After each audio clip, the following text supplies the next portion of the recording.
All right, folks, we are live. We started a little bit early because we have a special guest, Miss Alexsandra Annello, District 2 representative. So we're going to play some music, come back, and because we're going to have also this also available on the podcast. So here we go.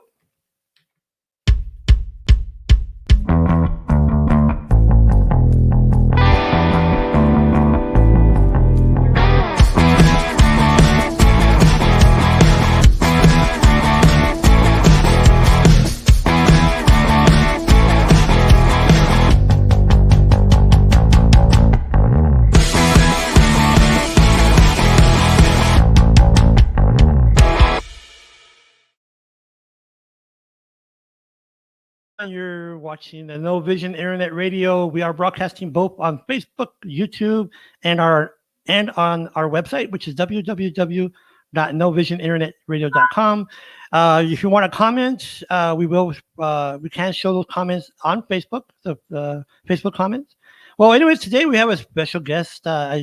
We reached out to Ms. Annello to ask her to come on board to talk about what's going on between the county judge and the mayor.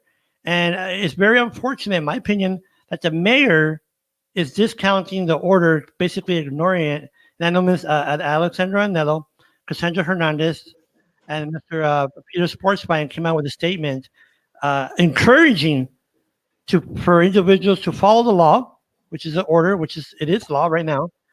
So basically, good morning, Ms. Annello. How are you doing, ma'am? Hi, good morning. I'm well. Thank you. Thank you for having me. I think this is a really important topic, and there's been a lot of confusion, right? The reason that Mayor Pro Tem Schwartzbein, Representative Hernandez, and myself put out the statement is because I think the mayor's comments created a lot of confusion, and we really just wanted, he doesn't speak on behalf of the council on this matter, and we wanted to advise people that the mayor's statement does not end the county judge's orders, right? The attorney general has sought a lawsuit, but the order is still in place until the courts decide. And so, as of right now, the county judge's orders to stay home is in effect, and can be penalized. And unfortunately, will only be enforced by the sheriffs at this moment.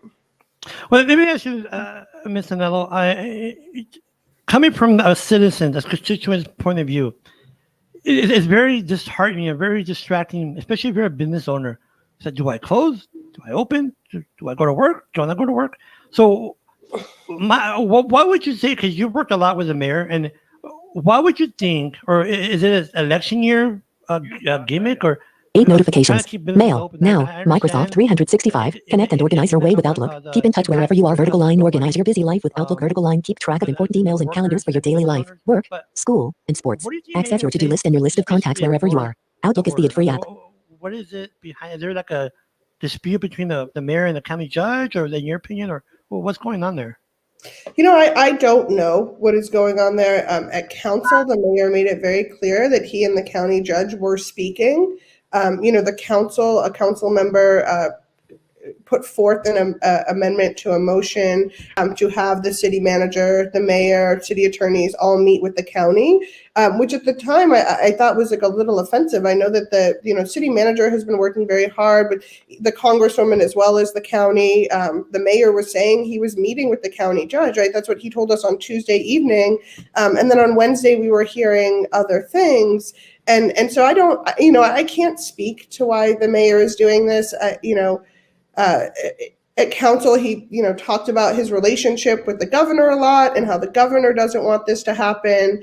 But the reality is, we don't get to take an opinion on a legal matter like this, right? Like I said, a court will decide whether this is legal or not. And I can't understand why the mayor did this. I can't speak for him.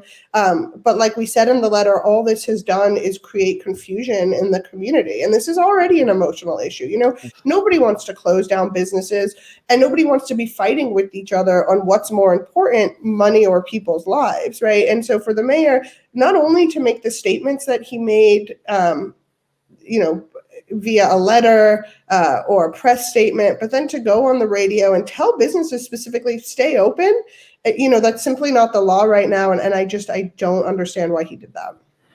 Just to put this in perspective, those who are watching and listening, today's numbers, unfortunately, there's 1,643 new infections, was 926 hospitalizations and 237 in ICU. 237 folks was record individuals in ICU on ventilators. And now what I heard yesterday, they're moving some of the non-COVID patients to Brooke Army Medical Center in San Antonio. So what have you heard, Ms. Annello, from your constituents regarding what's going on, the order and you know? Yeah, well, I actually want to go back to like the hospital bed thing for a second, if that's okay. Sure, of course. I think a lot about, my husband was in the ICU, and in kind of the last days that he was there was like a terrible sandstorm out in like the Canotillo, New Mexico area, and there was an emergency. There were, I think probably 50 people impacted in that accident. And so while my husband was in the ICU, they had to start clearing people out of the ICU to make room for the individuals in this car accident because there wasn't enough room in New Mexico for them.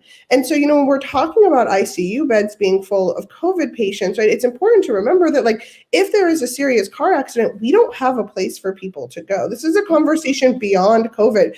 Our hospitals serve not just El Paso, Las Cruces, they also serve, Hudspeth County. If there's an emergency out in Presidio or Brewster County, our hospitals need to service those people. And so, from what we understand, there are people in the hallways, waiting for hospital beds, right? You hear that people are being flown out. Like, it is and this is where the judge was coming from, right? His emergency order wasn't just in response to COVID.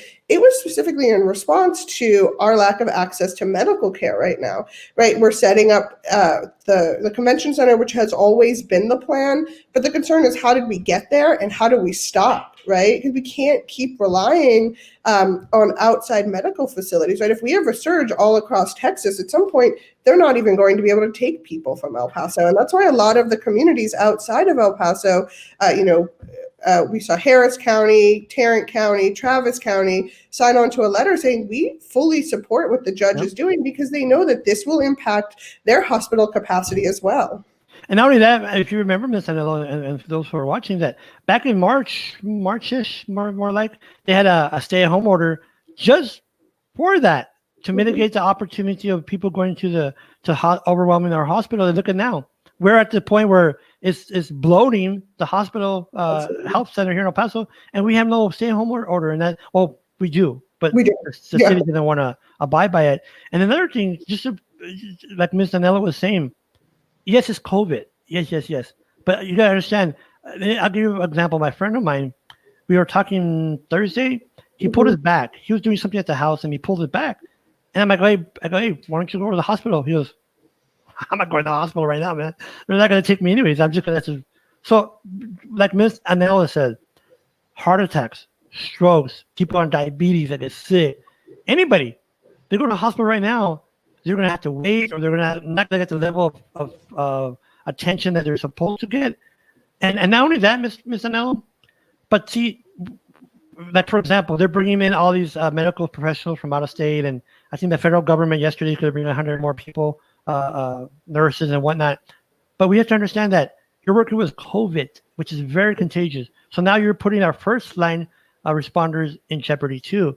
And let me ask you, Ms. Annello, where do you see it ending? Is it going to be a lawsuit, or do you think the mayor will turn around and say, you know what, let's listen to the? I mean, what do you think the disposition of this dispute is going to happen, or what's going to happen? Well, the Attorney General has already filed a lawsuit with the county, and so there will be a court decision on the legality of this, right? And but that may take a while, right? I don't know how quickly the courts are working right now on the state level. I don't know that they'll have a decision out by Monday, right? So until that decision is made, the judge's order is still in effect. I don't see there being any legal action from the city. I think that would be highly irresponsible, and I don't believe that that's something that anybody at the city wants to do, and that would have to be a council decision.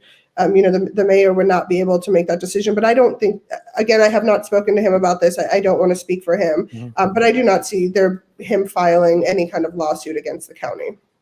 I know the county judge or the county attorney last night issued a statement regarding the legal perspective. He said it is a legal order, that the judge does have that order. So just to make this clear, Ms. Annello, and those who are watching and hearing, this order should be abide by?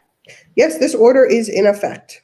The county judge's stay-at-home order for 2 weeks is in effect, and businesses who are in violation of that order can be fined. Until a court says otherwise, the judge's order stands. So when the mayor gets on the radio saying, gyms, restaurants stay open, he's not correct.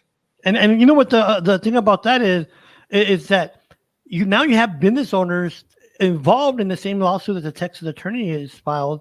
I think there is a group of restaurants first, then the attorney general signed onto that lawsuit. But to me, and this is I guess my perspective. So please, I'm not speaking for you, Ms. Annello, but we should have put profit in front of health. What do you say about that?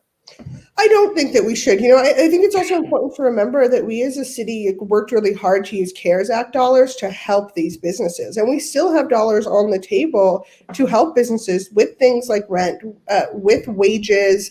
There is still money available, right? And so and I also want to say, that was something that the mayor kind of fought us on. He said, you're going to hold up dispersing this money if you put in these ordinances. And we said, no, this is important. We need to help our business owners. We need to help our residents pay rent. We need to help our residents pay utilities.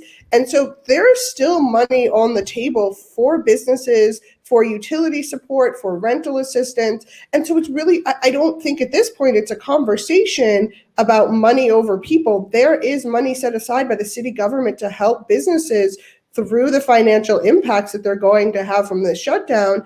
But the reality is, and you know this about me, George, that I waited tables for a very long time. It's how I put myself through college. When we first talked about this order, that was something that I was really upset about. How are our restaurant workers going to make a salary? They make money off of their shifts. They don't get an hourly wage. And so that's why we pushed really hard to help and put money aside for businesses. But in the long run, the health and safety of this community is more important than businesses. We need the federal government to pass a package to help us. We need to have more dollars. There's no argument about that. But we need to be able to get to that point safely to even have that conversation. And our numbers are so high. We have no hospital space. If our people in our community keep dying, we're not even going to need businesses. So, but the point is too, if you think about it, coming from a perspective of business owner, if they open up their and I understand they got to pay their bills, I get that. But me, if they say I wasn't a business, I used to be a business owner back in the day, a small business owner. So I would not, and I will not put my employees in harm's way. Just to risk the chance of them getting COVID or someone else getting COVID from them. To me, it just baffles the mind how people would rather. Because there's, Ms. Annello, there's some businesses. I don't know, I'm not sure in your district, but have voluntarily said, you know what, I'm closing the dining area. I'm closing it. I mean, and what do you? Business owners, I know they reached out to you. So what's their perspective on this? I mean, because do they like it? They not like it, but they have to agree with it. But what do you think that the business owners in your district are saying right now? Yeah, I think it's a mix, right? For the business, a lot of the businesses that we've heard that have come out and closed voluntarily, Kiki's is one of them, a big one that's in the district. I think it's just a mixed. Again, this is an emotional situation. People are on one side of the other, and it goes back to why what we said in the letter. Just for the mayor to come out and make the statement, right, that businesses don't have to close, that business is more important, you just created a line in the sand for people to be divided. And that's not what we should be doing at this time, right? And it also goes back to the fact that, 2 months ago, 4 of us on council tried to mitigate the spread, right? Yep. We tried to deal with enforcement. We tried to deal with cluster information, right? And at that time, there were businesses who were saying, listen, I'm following the rules. Other businesses are not. We want you to release the cluster information, because if we don't start enforcing on the businesses who are not following the rules, we're all going to get shut down again in a few months. And look, here we are. We got a few more minutes with Ms. Annello. She still have to leave, which like I said, I do appreciate coming on. We have five more minutes, more or less. Yeah. So let me ask you this, Ms. Annello. I mean, because it's carrying like 237 in ICU. Mm-hmm.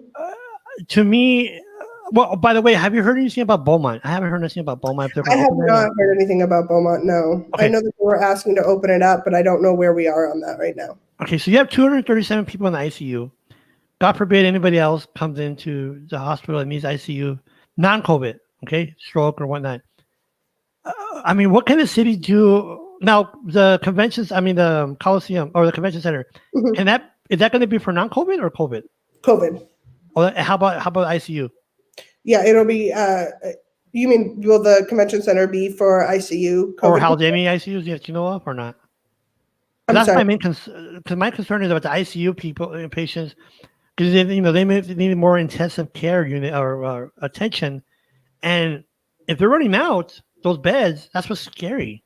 Yeah, I mean, that's part of the conversation, right? We're setting up the convention center for ICU COVID related cases for people who need intensive care. You would hope at that point it would free up some of the room in the current ICU beds at the hospitals. But if we don't slow the number, if the number keeps rising, you're not going to be offsetting that balance. You're just going to be creating more of a need for ICU related COVID patients, correct? So, like at this point, it's like we're just setting up more ICU beds for COVID patients. We're not going back to a curve and opening up more beds in the hospital, which is what your goal should be, which is why, the county judge enacted his orders to say we need to be able to open those beds up to people who need them and have this emergency space. But at this point, the way that things are going, we just need more ICU beds for COVID patients. And we're just trying to cover that.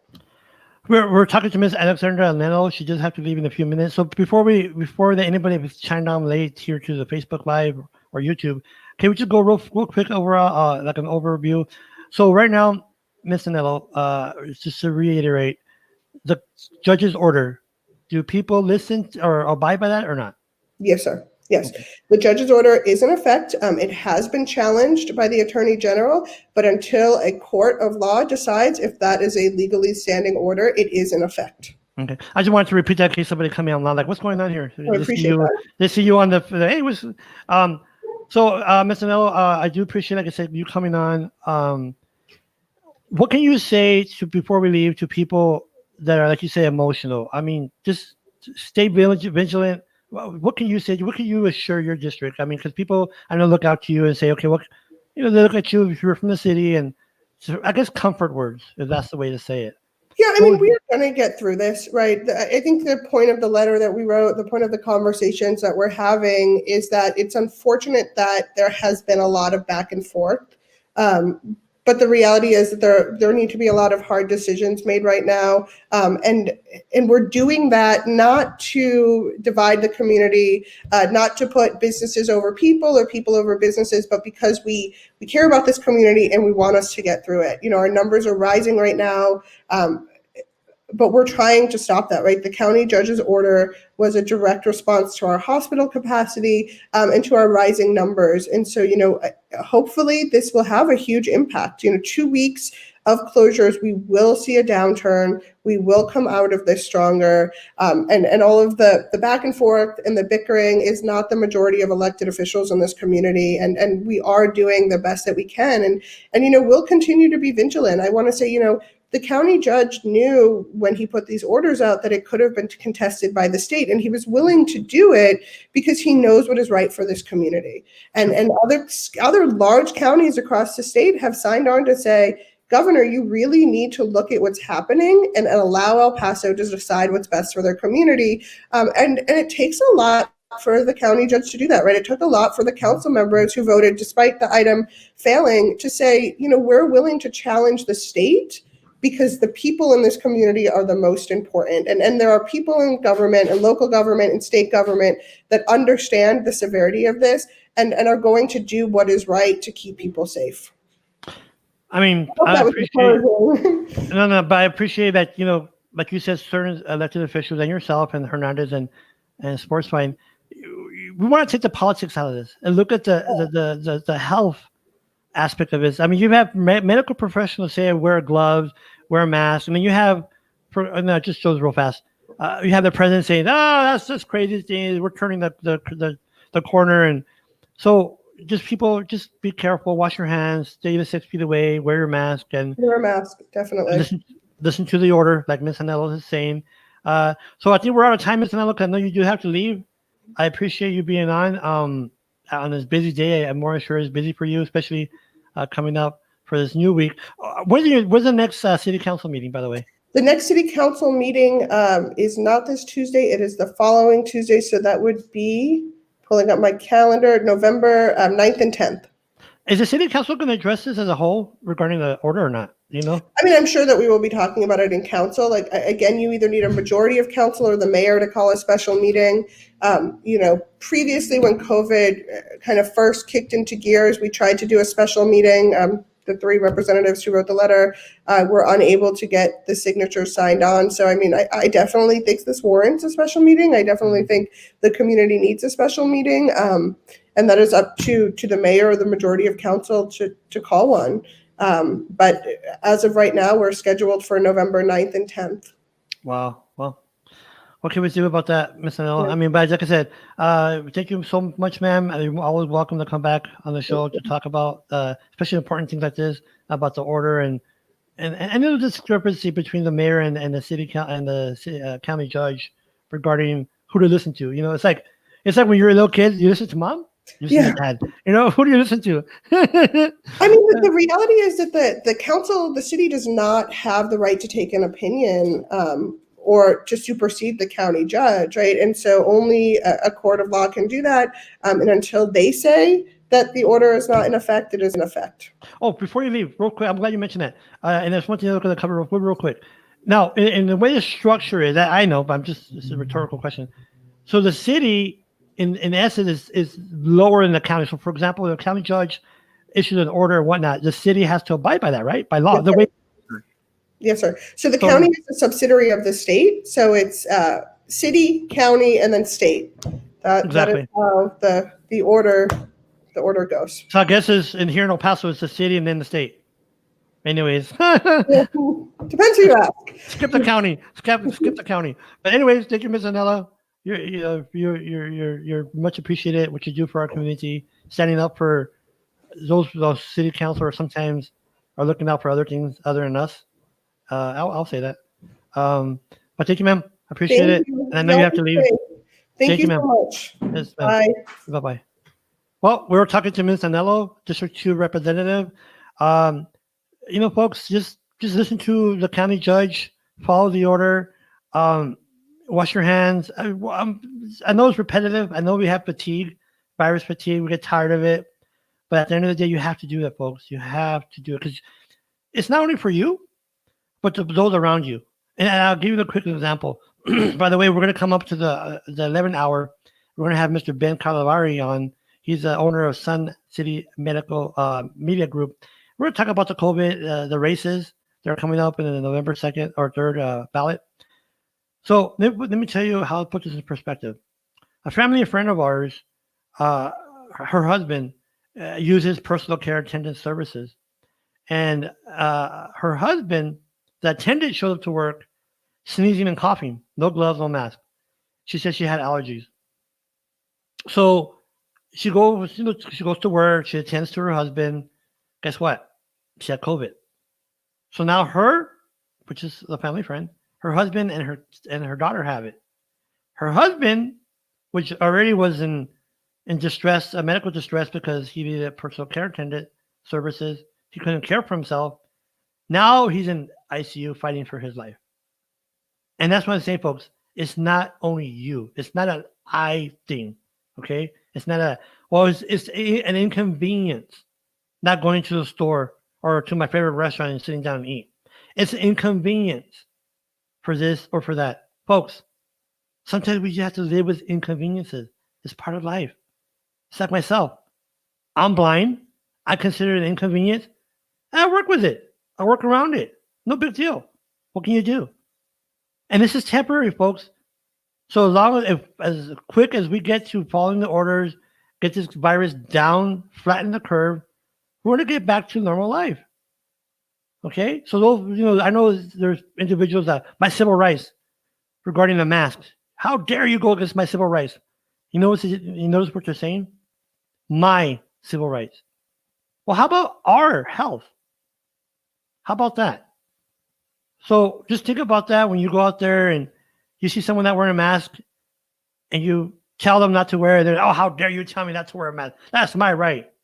Yeah, but health, your friends, your neighbors, your parents, and that's what we need to understand, that COVID is very, very contagious. It's airborne, folks. There's many studies that say it stays in the air for X amount of time. Now that it's colder, now I remember this from my biology time in school, that when it's colder, the air is thicker. So guess what, folks? It might stay in the air longer, especially if it's not well ventilated, the area. So, I mean, what can we say more? If you don't want to do it, you don't want to do it, that's up to you, folks. But at the end of the day, we have to remember our fellow El Pasoans. So I'm going to put a comment I just got right now. There you go. We're waiting till 11 o'clock. Sometimes Mr. Gonzalez tells us to wear a mask. Appreciate that, Mr. Gonzalez. We have another comment here. Mr. Cabriulis, Mr. Mark, that's your comment, sir. Do appreciate that. Thank you, sir. If you want to make a comment, folks, go ahead and comment. Like I said, we're waiting up to the 11 o'clock hour. We're going to be talking to Mr. Ben Carnevale. 10 notifications. Downcast. Group. Now. Feeds refreshed. New episode summary. 1 new episode detected. 1 in download queue. 1 more notification. 10 notifications. Downcast. Group. Now. Feeds refreshed. New episode summary. 1 new episode detected. 1 in download queue. 1 more notification. Owner of Sun City Media Group, which is a subsidiary of Sun City Live. And you'll see what he's doing. He did a bunch of cool stuff all around El Paso. Before the COVID, he was doing a bunch of on-site reporting, like new businesses and whatnot. But we'll talk to him right now. So we have a few more minutes. I do appreciate those folks who are commenting on the broadcast, because that's something that we really need to do regarding, what's going on now with the virus and whatnot. And then elections, don't forget to go out there and vote, folks. We went yesterday, the drive-thru there at the Coliseum. It was very safe. We wore a mask, and I was even wearing gloves. I don't know why, but it just my wife says I'm how do you say that word? What's that word I'm looking for? I'm scared. Not scared. Well, anyways, she says that I'm precautious regarding it. And you have to be. And my wife, I think about her a lot because she is a personal care attendant, and she goes out into her customers. And then I do appreciate her doing that, because she puts herself in jeopardy too to help others. And not many people do that, folks. So that's why, I do appreciate those first responders that go to these accidents. You don't know the person that already has COVID, or police officers that have to go on the call, like our relative, Oscar Omar Rivera. He has to go into the neighborhoods and as a police officer. And we pray for him every day, and the first responders, because it's scary out there, folks. It really is, regarding who doesn't and who has it. It is highly contagious. So we're going to do 1 second. Okay, we're going to go ahead and take a break here real fast, folks. And when we come back, we'll be talking to Mr. Carnevale regarding the Sun City Medical Media Group. 1 second, folks. I'm just going to switch here. Let's see what's going on. 1 second, folks. I just got knocked out of here. Let me see what's going on here. 1 second, folks. Just for those who don't know, I am visually impaired. And I pushed the wrong key. Okay, 1 second, folks.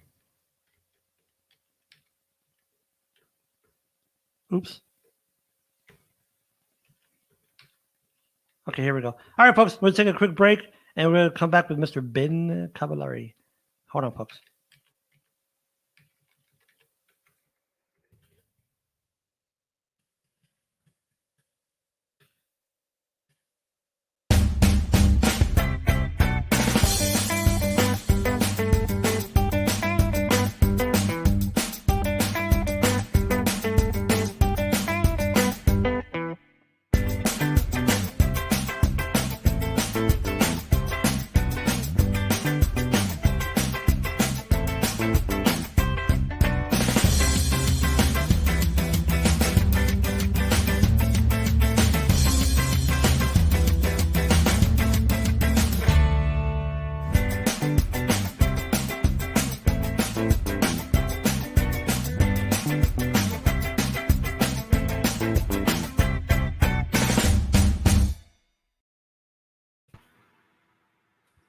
Well, folks, we are back here at No Vision Internet Radio. We're going to be talking to Mr. Ben Carnevale he's the owner of Sun City Media Group. Hello. First of all, good morning there, Mr. Ben. How you doing, sir? All right, man. Just want to see if you can hear me. Yes, sir. We can hear you. Just to let people know that we are on YouTube.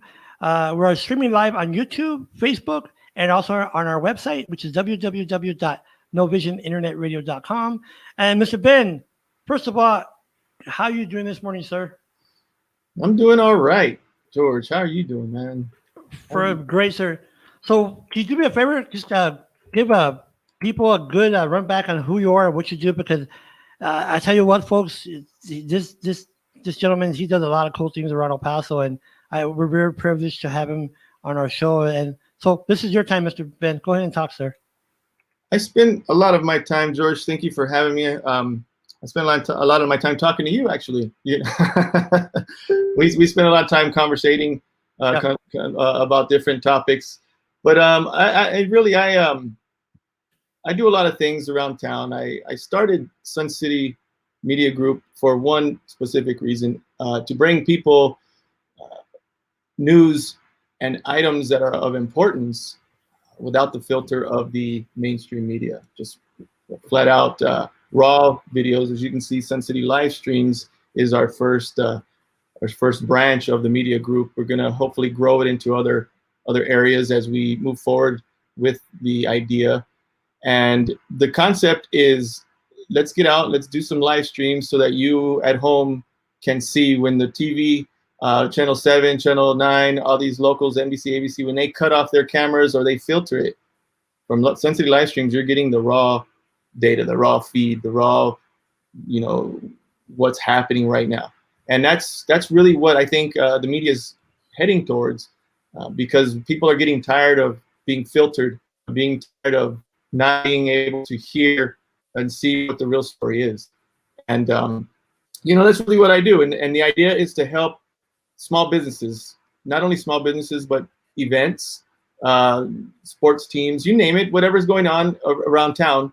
We want to help bring exposure to those different individuals who are trying to do either, they might be trying to start a new business. They might be holding an event that's a fundraiser, just things like that, things that are good in El Paso that people should be aware of. I know we found out about that place. What is it called? What was it called? That Fridays? That Black Fridays. Yeah, Black Fridays. Yeah, we found out about that. But then right away, I called my mom was still here. And like, hey, check this out, and I shared your video. And that's what I'm saying. I think that's what's missing here in El Paso, Ben, is because we don't have that local outlet for to say. Now we do with you, of course. But I'm saying before, talk about mom and pop stores. I found out about the football team, the semi-professional from you. I think they're called the Buccaneers. Well, yeah, and that's the thing. And that's one thing. It's like you mentioned, it's a semi-pro team, but it's not a semi-pro team anymore. It's actually a pro arena football team in a professional league. They are actual professionals now. So really? They're no longer semi-pro. Yeah, they're a legit professional football team who, once things get under order, as far as this sickness and we start getting back to normal, they'll be playing in the Coliseum. So it's fantastic, and Craig Thomas is doing a great job with that team. And yeah, I look forward to being involved with them and getting more information out about them as well. Because yes, that's something else El Pasoans can do here.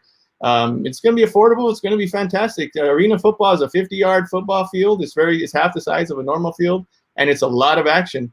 So, and we got a great team. Those guys are fantastic. So you guys want to check it out for sure. Not only that, I guarantee the hot dogs are not going to be $4 each, are they? Yeah, they're not going to be $4. So just to let people, those who are watching on Facebook, you can make a comment, and it will show up on the screen. I'll put it on the screen. If you have a comment or question for Mr. Ben, we haven't tried it yet, folks, but we're going to try to take phone calls. Let's take some phone calls. Let's see how that works out. Hopefully somebody will call in. Hey, I'll call in and we'll talk to you. Call 915-308-1900. The only thing is, folks, Mr. Carnevale, I'm not sure if you'll be able to hear the question, but we won't be able to respond to you directly, so you might have to wait. Just give it like a second delay so we can respond to you via Facebook or YouTube. So the number is 915-308-1900. So Mr. Ben, you're talking about the virus, and we just had Miss Annello right now regarding the county judge's order. So I mean, you know what? Before we start, and I mean, well, go ahead and give your opinion on that real quick. I do want to play an audio clip or video clip that I saw the other day on CBS News, and it kind of puts things more in perspective. But what's your opinion, first of all, regarding the status right now? Well, I think everybody can see the reality of it is that there is a would you call it a crisis? Yeah, in the hospitals, yes. There's definitely a crisis in the hospitals. As many people know who follow Sun City live streams and follow me on my own personal page, I've mentioned before, I have family who work in the hospital. I have family in several hospitals across El Paso. So I'm getting fed information on what's really happening, not opposed to, some things you might hear in the news that are watered down or maybe delayed. I can get information about numbers of not private. None of my family members tell me anything that's secret, right? Nothing's gonna hurt the hospitals in no way. I'm not trying to do any of that. What I just want people to know is get the real information, not the delayed information and some of these that you hear. So yeah, there's definitely a situation in the hospitals, and it's a bad situation. I think I did a video earlier this week or last week, maybe earlier in the week, that talked about how bad the situation is, and it's legit. It's a bad situation. So now I differ. I will bring another opinion on what I feel based on what I'm seeing to where some people are, on the extreme side of that, we need to shut the world down. And again, I'm not one of those guys that say we need to keep the world wide open. I think there's a happy medium somewhere. And we got to talk about that instead of just shutting everything down out of panic. I've had 2 friends of mine who have passed from COVID. They were sick. They had underlying illnesses. Yes, COVID pushed them over the edge. So COVID is causing complications to other illnesses, and the body just can't handle depending on what the underlying illness is. I've had also friends who have been underlying illnesses that have just had maybe like a slight tickle in the throat, or like a sinus. I have a friend that's had cancer multiple times, and she ended up testing positive for COVID, but she said it just was like an allergy thing or sinus infection, nothing more than that. Which is, but isn't it weird, Ben, that it's some people, and they say, I heard a story that it sometimes might be genetics, because what I mean by genetics, not because you're black or white or brown. No. It's a bunch of family genetics. That because some people, like you said, they get it, and man, within days they're gone. There's some people that, like we, thank God, my sister-in-law, she only has her loss of taste. That's it. But there's some people, like you said, they get it, and boom, ICU, and boom. Like a friend of ours, she went into the hospital on the Thursday. She was in the ICU Friday on the ventilator. 2 weeks later, she was gone.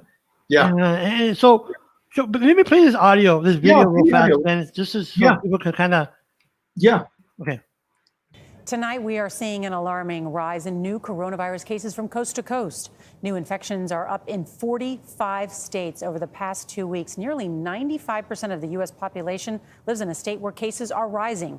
The U.S. within hours will surpass 9 million confirmed cases. There have already been more than 228,000 deaths. And in some areas, hospitals are overwhelmed with COVID patients. Here's CBS's Janet Shamlian. With much of the nation reeling, this is what it's come to in El Paso amid a relentless COVID surge. Mobile medical units with tightly packed beds set up in a parking lot. It is frustrating. Dr. Jose Burgos says hospitals are overwhelmed. El Paso County now has more hospitalized coronavirus patients, 934, than 33 states. And additional doctors and nurses sent by the state aren't enough. I mean, we have never seen a situation like this before. Is there enough happening for El Paso? We are on a constant request for staff. Utah also facing an increase. Well, Ben. I mean, that tells you a lot. We have more than some states have. Yeah, it's pretty good. It's a pretty good amount of number that we have, and it's it's not something to be proud of, right? It's not something El Paso should be proud of. That's for sure. Well, let me ask you this, Ben. Just go this. I don't know if you want to go down the rabbit hole or not. I'm Let's talking go down about the holes, man. Let's go down those rabbit holes. let's just talk about what sometimes people don't want to talk about. I love it. Let's talk. I mean, we got to talk about it, right? I mean, no, we have to talk about it. Shy away. Let's talk about it. Is that people say, you know what? We've heard stories that they're coming from Mexico, or the numbers are being duplicated, or all this stuff. Yeah. But at the end of the day, we don't want to take away from what's happening in the hospitals. Okay, that's the first thing. So the conversation that we're going to have is not to mitigate or to give credence to one side or the other. We just want to talk. That's all we're going to do.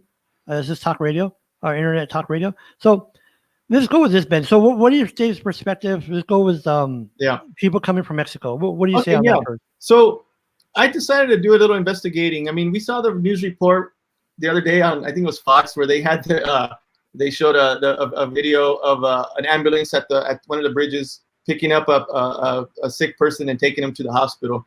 I think everybody saw that and got up in arms because they were upset about it. So I decided to do 12 notifications.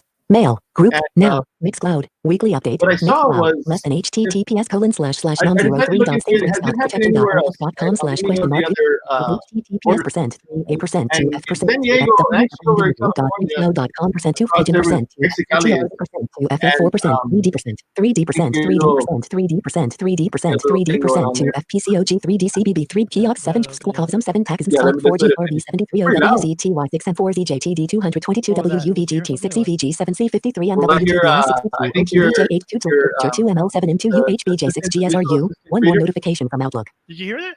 Yeah, it's going on. It was talking. I guess you got an email. Oh, really? Okay, I was not supposed to do that. I'm sorry. Yeah, folks. no, I heard. I was like, and it actually happened with Annello as well, but it's okay. It's done, so we should be okay. Oh, really? You can hear that? I didn't hear that, folks. I do apologize for that. No worries, man. It's okay. So I decided to dig into that about the whole people coming from Mexico thing. And if you go back to June, you could see where the situation, what we're experiencing right now, was happening in California and Southern California.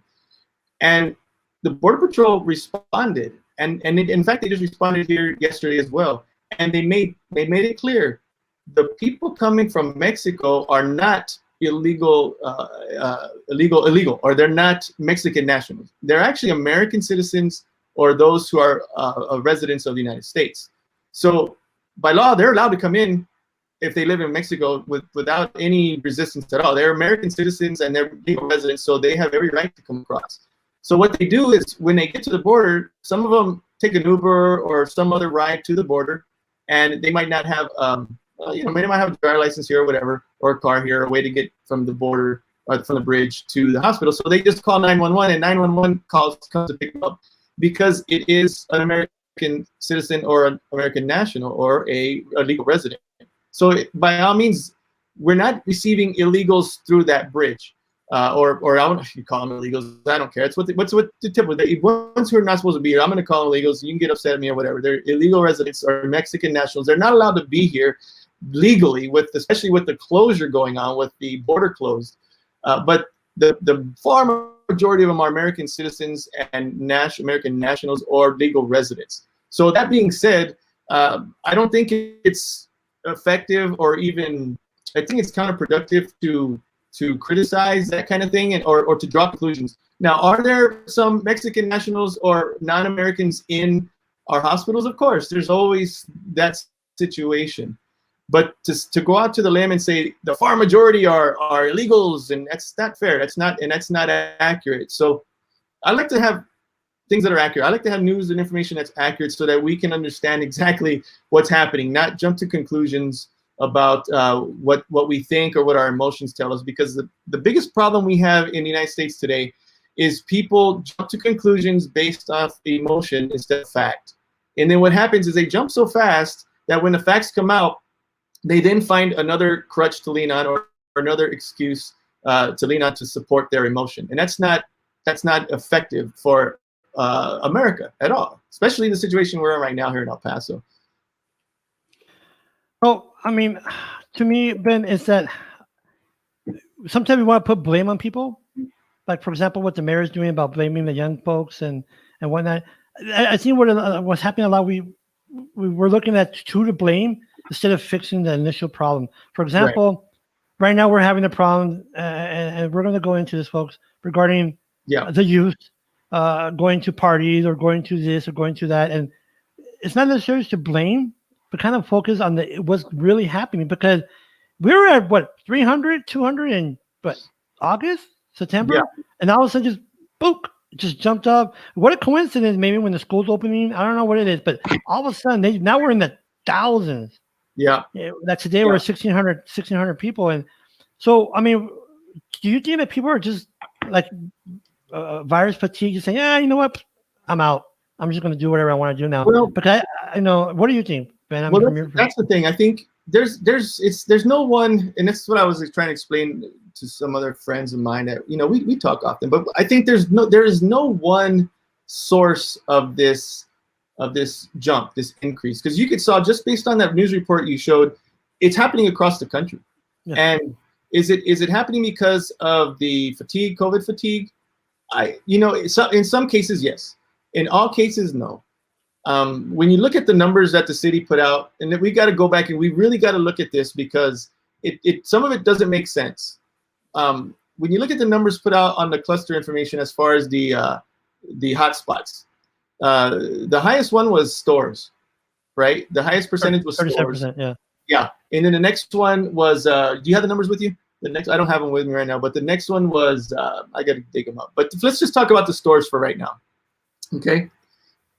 Well, Ben, hold on. Let me stop you here, because I do have a question that's directed to you on the comments. Sure. You show it? Let's see. No, I don't see anything there yet. Wait, there it is. I can't see that. Oh, it's Marco. Marco, ask him where we're gonna bring back Three Guys Judging.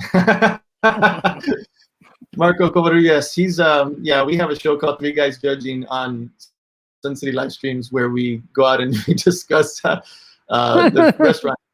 Yeah, I'll get back to you, Marco. Don't worry, we're gonna be back in no time. We just don't want to be part of the problem. And once we start showing different food, because what we do is we go around and show different restaurant food, and then we give prizes, which was essentially gift cards for people to to go try out the food. But we don't want to be part of the problem right now, because we know once we start showing the food, we're going to run out to go eat. So yeah, Marco, we're coming, man. So let's go back to the conversation about the COVID, because like you said, you're right. There's not one topic you just point at and that's it. Because there's a fluctuation of things. But I mean, Ben, if you have the county judge saying we're in the shutdown for 2 weeks, essential businesses, then you have the mayor say, well, no, we're not. What are you talking about? Right. So I mean, do you think this is political, or I mean, what is ego? I mean, I won't say it's political, because the mayor has a lot to lose. If you think about where we're at in the city, we're in a very democratic city, and when you look at the situation on who's on what side, it's really a higher number of Democratic folks, the liberal-minded folks who are in favor of a shutdown.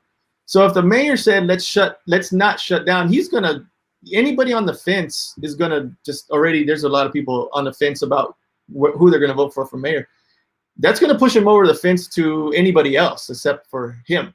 So he'd be a fool to use this in any way as a political tool. If anything, you would want to use it. You would want to lean towards the liberal side, the left side, or the safety side, if you will, because the majority of people in El Paso believe that. And based on a survey I took on Sun City live streams, it's like a 65 to 35% tilt towards people who want to shut down the city, opposed to those who want to keep it open. So I think if the mayor, unless the mayor's just got terrible advisors, and he's trying to use this politically, I think it'd be a real big mistake for him to go this route, because it would do him no good. It'd only do him harm. As you can see, people are very upset about the mayor making this decision. But I think when you look at this lawsuit, let's talk about that lawsuit. Now, the numbers are 40% restaurants, 20% what was that again? Let me go back here. 20% 40% stores, 20% restaurants, and these are 19% border crossings. Now, these are rounded numbers. Yes. When you look at those numbers, okay, 40% stores. All right, I know me and many others. I've opted for I'll shop online for Walmart and I'll go pick it up in the car in the trunk sometimes. But just a couple of days ago, I went in person because there were no pickup times available for Walmart. And so if you don't get in early enough, you got to wait the next day. But, and I've gone into Walmarts, I've gone into Food Kings, I've gone into restaurants. George, everybody is wearing masks at these establishments. Everybody, I got a video that I was going to post that I decided not to post because it kind of looks like kind of creeper. Yeah. But I actually stood outside of a Food King, and I did a little stalker type thing from my car where I just put the camera up and I recorded for 30 minutes people going in and out, because one of the questions I had is how many people are showing up with their families, like 8 or 9, like we're Latinos, we're Hispanics, we have big families. So sometimes we go with our whole family because that's what we do. We do things together as a family. So I said, how many people are going in this store without masks, and how many are going in large groups? And you know what, George? For a half hour, I recorded from 3 to 3:30, right around when school, I guess you gets released from online school or whatever, and parents are finally able to go to the store because their kid doesn't have to sit behind a laptop. I saw 0 people walk in or out without a mask, and a big majority of people walk with their mask on all the way to their car. Okay. Second thing is, I saw maybe one family of 4 was the largest family in that half-hour time frame going into that Food King, right? So just based on that small, and I know this does not represent the whole of El Paso, but just that small little sliver that I looked at tells me that people are trying to be very cautious in these stores. And that leads me to the restaurants. I've been to restaurants during this 7-month outage, right? It feels like a life outage. during this like whatever it is, restriction, shutdown, whatever, reduction. And I've been to restaurants, and you got to take your mask off to eat. But I have seen restaurants, the tables are very well spaced apart. I've not seen any restaurants that I've been into, and I tend to do a lot of that, eating out in restaurants, and I have not seen anybody violating. And when I have seen, the restaurant owner or the wait staff will make the corrections. So I feel that it's not appropriate. It's not the correct thing to do to shut down these places, because I can tell you, man, those store owners and those restaurant owners don't want 13 notifications. Nest. Group. They don't Now. want to Person be with the door. there. Your living room camera spotted someone. Attachment. 2 more notifications. No, I turned it off. Okay, there was some I think it was your notification thing. It said 2 more notifications. But anyways. Oh, really? Okay. Yeah. So I don't know why it's doing that. That's okay, man. It was a short one. But yeah, going in these restaurants and these stores, we're talking Walmart, Target, Lowe's. I've not seen a lot of violations. Sure, people walk up and down the aisles, but everybody's got the masks on. So if the magic bullet, which we clearly know now is a mask, well, it's not working. This does come down to, when you didn't start narrowing it down, okay, what else got shut down? You had tattoo parlors shut down, you had hairstylists shut down, you had salons, you had nail salons, all these things that are quote unquote non-essential. But let's just use common sense here. Let's just take emotion out of this. Let's take emotion out of this completely. And let's just look at a scenario of a tattoo parlor. When you have these restrictions in place, a tattoo parlor might open, and they're going to follow the rules. Let's assume they follow the rules. The tattoo artist can only tattoo one person at a time, right? Yeah. Yeah. So what are the odds of spread happening in a tattoo parlor versus the odds of spread happening in Walmart? You see what I'm saying? Yeah. When you have a large cloud of carbon dioxide being released into Walmart, opposed to the smaller cloud of 2 individuals in the tattoo parlor, the odds are going to be tremendous that the spread would be higher in restaurants, in grocery stores. Well, let me ask you this, Ben, and I'm glad you brought that up, because So you're right. Like let's say, for example, the essential services, they close down salons, massage parlors, tattoo.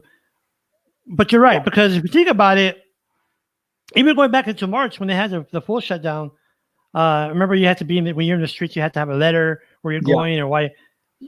It's true because, like my wife, she's a personal care nurse. She was on the street. She would tell me. So you go to Walmart, okay, you have these restrictions, stay home, et cetera, et cetera. And then you go to Walmart, like you said, Walmart, Target, all these big stores, and there are thousands. I mean, literally thousands of people. So let me ask you this question. I don't know if I want to go this down, but hey, let's go. Let's go. What do you think of the theory of they saying the mask is not a tool to be used? It doesn't work. The mask doesn't work. What do you say to that? I disagree with that. I think the mask is effective to an extent, and the reason why I say that also is, I mean, it's really, again, going back to, let's just use. People will say, let's use science. Talk about science. Yeah, what they want to do is they want to split hairs is what they want to do when they talk. Let's talk science. Splitting hairs kind of is also misleading. Again, it's simple. If I put this napkin in front of this camera, you're going to still see light through it. Messages now. Clearly because there's on the right side of the approach. The status quo did not work. Opening the economy so quickly and at times with unthoughtful actions was not a singular factor for the immense increase of positive cases, but it manifest. Can't hear you. Okay, so there was another, I guess, a comment made or something. Was there a comment? That's probably what's going on. Let me see. Yeah. Okay. But yeah, let's talk about that math thing. I've used this example before with my own self. Okay. I currently wear braces. I have a few more months left on these braces, but anybody and anyone who has ever worn braces in their life knows that when you talk with braces on, there is some spit that comes out. Not big shots, but it's spray. It's a fact. It's no way around it. It's just because of the way the mouth works with these braces. Yeah. But so I wear my mask, and I know for sure that it's stopping a lot of that spray. I can guarantee it is stopping. So I wear my mask everywhere just in case I'm infected, and that's just because I'm a red, white, and blue independent American who values. I got my Declaration of Independence on the wall here. That's how much I value our freedom. You know what I think it has been? Just going back to what you were saying about red, white, and blue. You know, what I think is the problem is that Americans, we have too much liberty. What I mean by that, let me finish, folks, before you start commenting. Is that we listen to politicians before medical professionals, like Mr. Ben was saying. He wears a mask because he wants to be responsible, and like you said, matter of fact, with his braces, it helps, whatever, which is fine. That's true. But at the same time, this is what I don't get, Ben, that people would rather listen to a politician. 14 notifications. Messages 2 minutes ago. Ricardo Samanigo. We need all the traction for people to be on the right side of the approach. The status quo did not work. Opening the economy so quickly and at times with unthoughtful actions was not a singular factor for the immense increase of positive cases, but it manifest. So to me, it just baffles my mind why some people say, I'm not going to wear a mask. That's my right. Screw everyone else. And to me, Ben, we have to be responsible now. We have to be responsible to our fellow Palestinians to wear the mask, wash our hands. And to you, Ben, because I know you have, which I appreciate, on your Facebook, you have the liberals, you have all the extremists, you have all these people saying all these different things. You even been bashed yourself. Oh, I get that. Yeah, and that's the thing. We can't. That's the bad thing about it. We can't give our opinions without being, oh, you're a bastard. You said that. Well, I'm on YouTube. Anyway, and the thing is that we have the right to give our opinions. Like, for example, when the Black Matters Live movement is here in El Paso. Yeah, I happened to mention something about people yelling, and they might get the virus. That's what my comment was on Facebook about people yelling. You're in a group of people. You're not wearing a mask, and that's going to spread the virus. It's a super spreader. And this person, 2 people jumped on me saying, "Oh, you're against the Black Lives Movement." I'm like, "What? Where did that come from?" You're, and I'm like, I'm the last person you want to say. Have you, not you, Ben, but no. have you protested? Have you gone there and blocked doorways? Right. I have.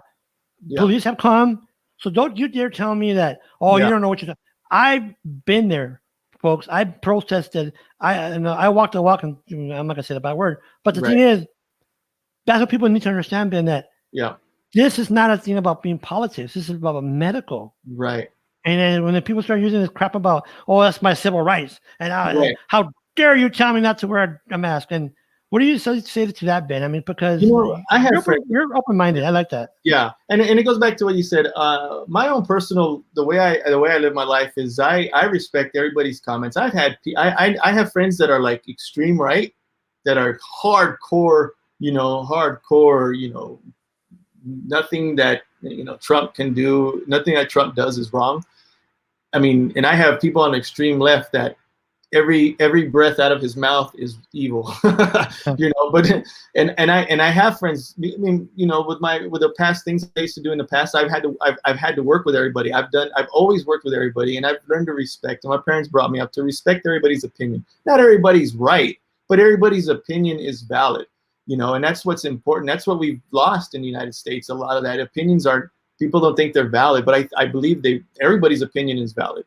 And when I hear people, going to the extent to, you shouldn't be wearing a mask, or you should be wearing a mask, it's like, it's all depending on what's happening, though. We've already established that. I think we're past the mask thing. I don't know. Maybe some people are still hung up on that mask argument, but I think we might be past that, because you look at the large increase of the numbers right now across the country.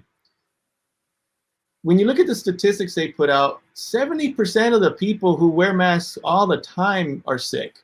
So the mask is not the answer to keeping everybody healthy. Now, is it helping? I fully believe it helps. Yes. Certain situations, certain people.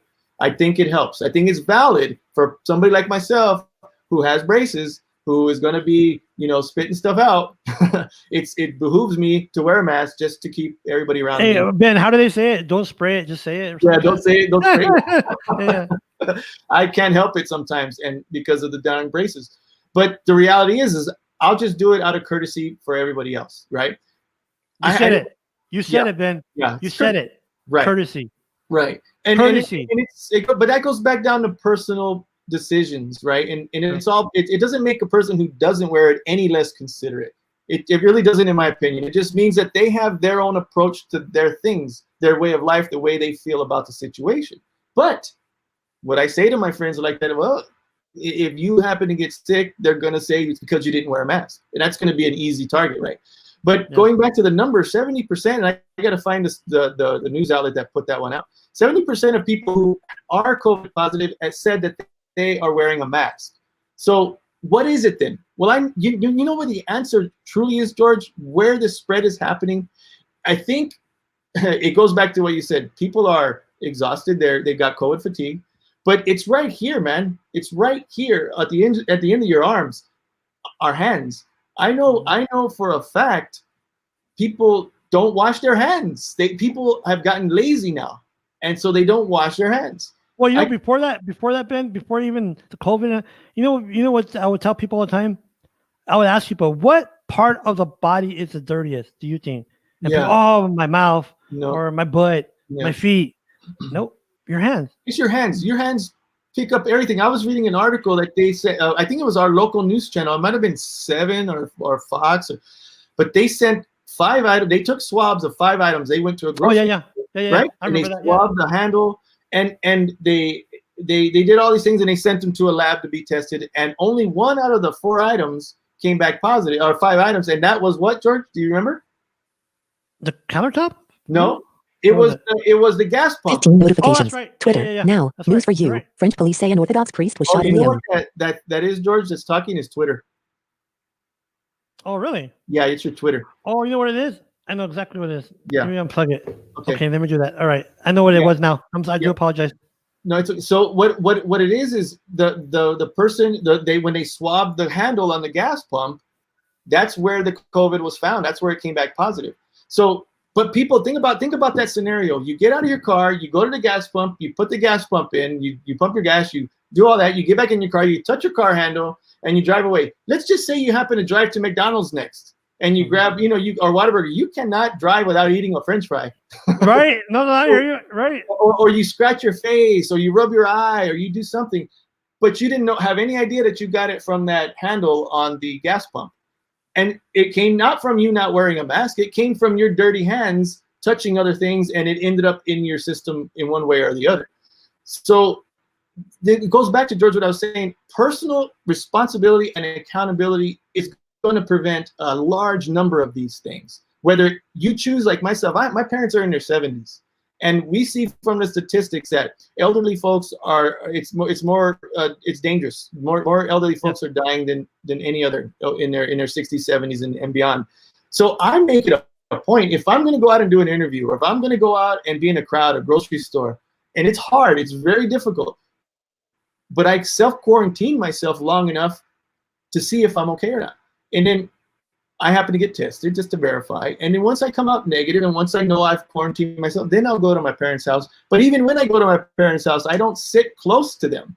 I keep them at a distance just to be careful.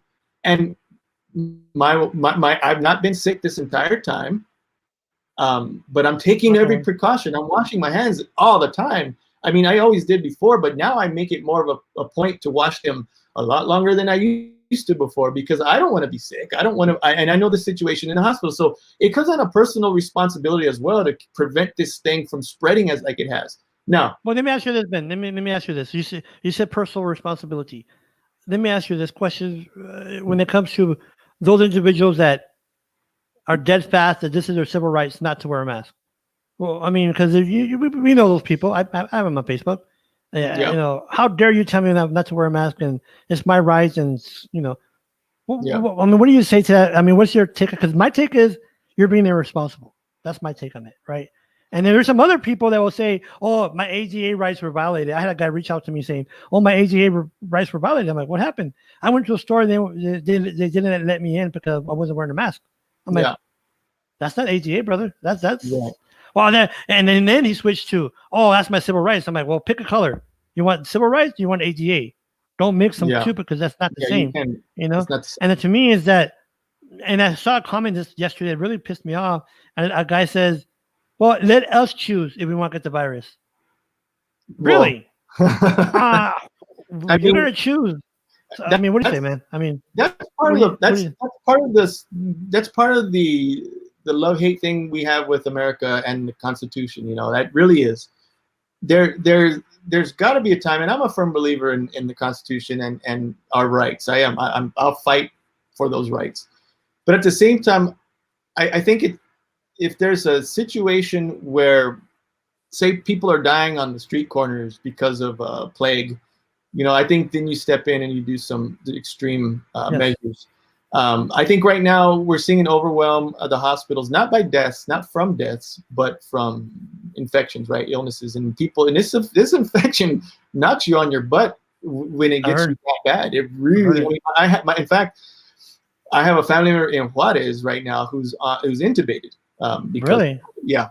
And believe me, you do not want to be intubated in Juarez right now. The hospitals are not even. They're not even.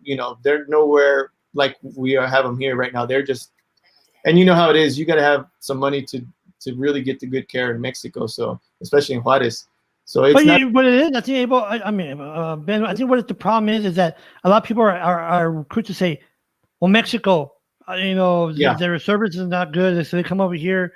And I don't want to rehash some old conversation we had, but the thing is that, like you were saying, Ben, we need to be able to have that self-responsibility ourselves, wash our hands, wear a mask, even if we don't want to wear a mask, it's an inconvenience or whatever. It's because if not, dude, our numbers jumped from 1,300 yesterday to 1,600. They're going up. Yeah, they're going up pretty good. And that's the problem that, that's what's the scary part, because God forbid a car accident we have multiple vehicles, like Miss Annello was saying, God forbid you had 3-4 car vehicle, accident with multiple victims, what happens? Yeah, exactly. You get the situation where if you're, and I said it in a video a few, but maybe it was a week ago when I made the video for Sun City Live Streams talking about it, is the situation's dire in the hospitals that if your father or your mother is in critical condition and with a heart attack or something, they're going to have, they may get the seat in the hospital emergency wise, they may get a spot, but the care and attention they get probably won't be as good as it is on a typical day when there's not full, right? But let me ask you a question, Ben. You know, your background, you're in the military, right? I have military background, yes. What was your background? In the military? Yeah, you have some kind of background, didn't you? No, I did not have medical background in the military, no. Oh, I thought you had medical background. My bad. I'm sorry. No, I have. Well, my wife is in medical. My sister-in-law is medical. I have a friend, another cousin that's medical. I have a lot of family that's involved in medical. No, because the reason I was asking because when you give out this information about the medical portion of it, it makes sense. Well, it makes sense because it's not entwined with all this BS about what I'm trying to say, folks, is that unfortunately a lot of times we've seen this is where they go Democrats and Republicans. Yeah. Don't wear a mask, you're a Republican. You wear a mask, like yesterday the president made fun of someone wearing a mask, and they were saying, "Oh, there's a president." But yeah, I think the problem is we need to focus on our responsibility. Right. Right, Ben? I mean, because what do you have to? I mean, that's the reality of it. Is this we got to be honest? Let's just absolutely be honest. The media does nothing but fuel the flames of fear, no matter what the topic is. I don't care what it is. If you see, man, guys, honestly, in El Paso, if you see a car accident on the freeway, and because it was cold the night before, immediately the news is like, oh, the roads are icy, this and this and this and this, and everybody gets panicky. So the media loves to fuel, instead of putting out the information completely, they pick and choose really how to, and it's how they report it. Again, I see all this data, not only from my family, but friends. And I do have friends in the government as well, in the local government as well, that do tell me things that they're seeing from the task force, from, the county and all these things. And when I put it all together, it's like, dude, it's bad, but man, if we stop panicking, we can fix this. And I think the extreme that, that the judge, I call it an extreme. I don't think we need to shut things down, because the source of the problem, I honestly don't believe it's the stores, man. It's not the stores. It's not the tattoo parlor. It's personal gatherings at the house, because there's nowhere better to catch it than when people you quote unquote trust, which is at your own house. How many, and us Hispanics, bro, we love to hug. We love to give each other hello kisses. We do that. And we don't even know that we have it. Well, the thing is, you know what, Ben, you're right, because check this out. I have friends and family who say, well, that's my sister. I'm going to go see my sister. Exactly. Or that's my brother. Or it's my tío. I'm like, exactly. The virus don't give a crap what it is. And the thing is, I'm going to disagree with you a little bit. Yeah, sure. A little bit, regarding the shutdown. Because I feel something needs to be done. Yeah. Something. We don't know what it is. We're not experts. Of course, me and you are. Right. But we're just giving opinions here. So don't start. Yeah, don't kill us. Don't kill us. Don't kill us, folks. That because they do. I know you. Man, brother, I seen you. They go after you like. Oh yeah, I mean it's. Wow. But anyway, the order. There's something that needs to be done. Either way, doesn't matter what it is. Yeah. But shutting down the businesses, in my opinion, is necessary. This is why. Like going back to, I don't know if I said it was you or Miss Annello earlier. When we started all this COVID stuff back in March, remember the order that true shutdown? Yeah. Back in the day, I don't know. Yeah. Was that you talking about that or no? No, Miss Annello. Oh, yeah. Yeah, with Annello. The true shutdown happened in March-ish. I don't forget one more or less in March. I think the end of March. But anyways, that was the reason why they shut down is to mitigate the stress it would be on healthcare, right? That's the goal. Okay? Yeah, I can interject something also with that. There was a couple of things that were happening at the same time. So yeah, the goal was to mitigate the spread, but back then it was a lot more mysterious, right? We didn't quite understand. So I was in 100% agreement with that shutdown, because I was like, dude, I don't know what's going on here. We need to at least get a grip on it, because you remember we were seeing what was happening in Italy and New York and China and all that. So everybody was like, oh my God, let's just shut down for a while to figure it out. So there's some things that are different from then to now, and that's one of them. The second thing is we weren't near elections, and so the government had already been talking about giving us stimulus checks. Yeah. So there was relief coming up on the horizon, and right now, the way politics is, the way the Democrats and Republicans are in Congress, it doesn't look like we're getting relief anytime in the next few days, right? So the shutdown came, and then people got checks in their account. They got money, so they were able to sustain a little bit. But now, after taking a hit, George, if you're a small business, and let's just say you're a tattoo guy, I just use that because that's the easy example. Yeah. Say you're a tattoo shop owner, and you've already you were shut down for a few months already, and you had it narrowed. You saw your rotation for clients get really shut down, really lowered, and now you're barely trying to make ends meet at this point. You're barely trying to survive now because you don't have the same stream of clients as you did before because of the fear. And then the judge comes back and says, okay, well, we're going to shut everything down again because we need to mitigate this. But there's nothing documenting that the tattoo parlor guy is the source of the problem, is what I'm saying. Now, let's talk about Go ahead, I'm sorry. No, I wanted to talk about the contact tracing information, okay? Let's ask you this question. You're a 25-year-old person. I was 20. We were all 25 at one point. You get sick with COVID. You test positive. Let's just say the city calls you and says, "Hey, George. Hey, man. Yeah, I see you tested positive. I'm calling from the city. Contact traces. We're going to do some information. We need some information from you. Where have you been in such and such time period?" Do you honestly think that 25-year-old is going to say, "Yeah, I was at a party at my homie's house down the street a couple of days ago"? No, they're not. No, they're not, because they don't want to bust their homie. Because what happens? They're going to say, "Okay, you're going to need every one of those people to get tested as well. You need to tell them." You think me being 25? Now, I'm not saying they're not all irresponsible. There's some that are very responsible that will follow the instruction. But let's be honest, George. People do not want to put their friends out. They don't want to put their friends' businesses out. So if you call me, and if the only place I've been last week was my friend's tattoo parlor, I'm not going to tell you because I don't want it to go back to him. Let me ask you this, Ben. Now that you say about young, because we've been young. I mean, I've had my fair experiences with strip clubs.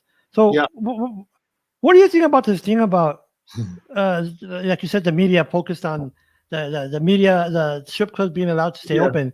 Yeah. I'm like, isn't that lack common sense? Because when you're in a strip club, you're not far away from the person that's doing the entertainment. You know what I'm saying? Well, so, I have to say I have never frequented those establishments. No. I have never frequented those establishments, George, and how dare you? No. What I'm saying is, like you said, the tattoo parlors, and like you said, you have the tattoo parlors, which is they're not considering essential. They're closing down. Either way. Well, let's talk about that, George. And again, gloves are off here. Let's just talk. The person who brought that up was Cassandra Hernandez of District 3 in the city council meeting. And Cassandra likes to go to extremes. She continues to shout, "Everybody's dying." I mean, even my friend Annello, and I respect Annello, but she even made the exaggerated comment that if people keep dying, there won't be any more left to go to the stores. Come on now. Come on. There's no need to inflate the situation to that extent. Yes, people are dying, a small, tiny percent. And before you freak me out, I have to do the disclaimer like everybody else does. Every life is important. I've lost friends to this.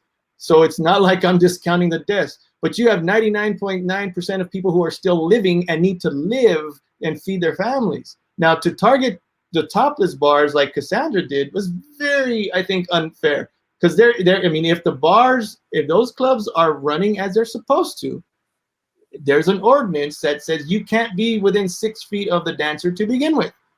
So now, is that happening? I don't know. I haven't been to those places in years, since well before that ordinance was established. But that's another disclaimer. Okay. Yeah. But that's a legit ordinance that's in place right now for El Paso. You cannot be within 6 feet of the dancer. So that's that. But hold on, Ben. Let me tell you this. Look, Yeah. but the thing is, when you introduce a certain component, I just almost followed the microphone there. When you introduce alcohol, I think Yeah. that's what the issue about the bars and what. Yeah, See, exactly. when you introduce alcohol into the environment, no matter where it is, house party, Yeah. it doesn't matter. That Yeah.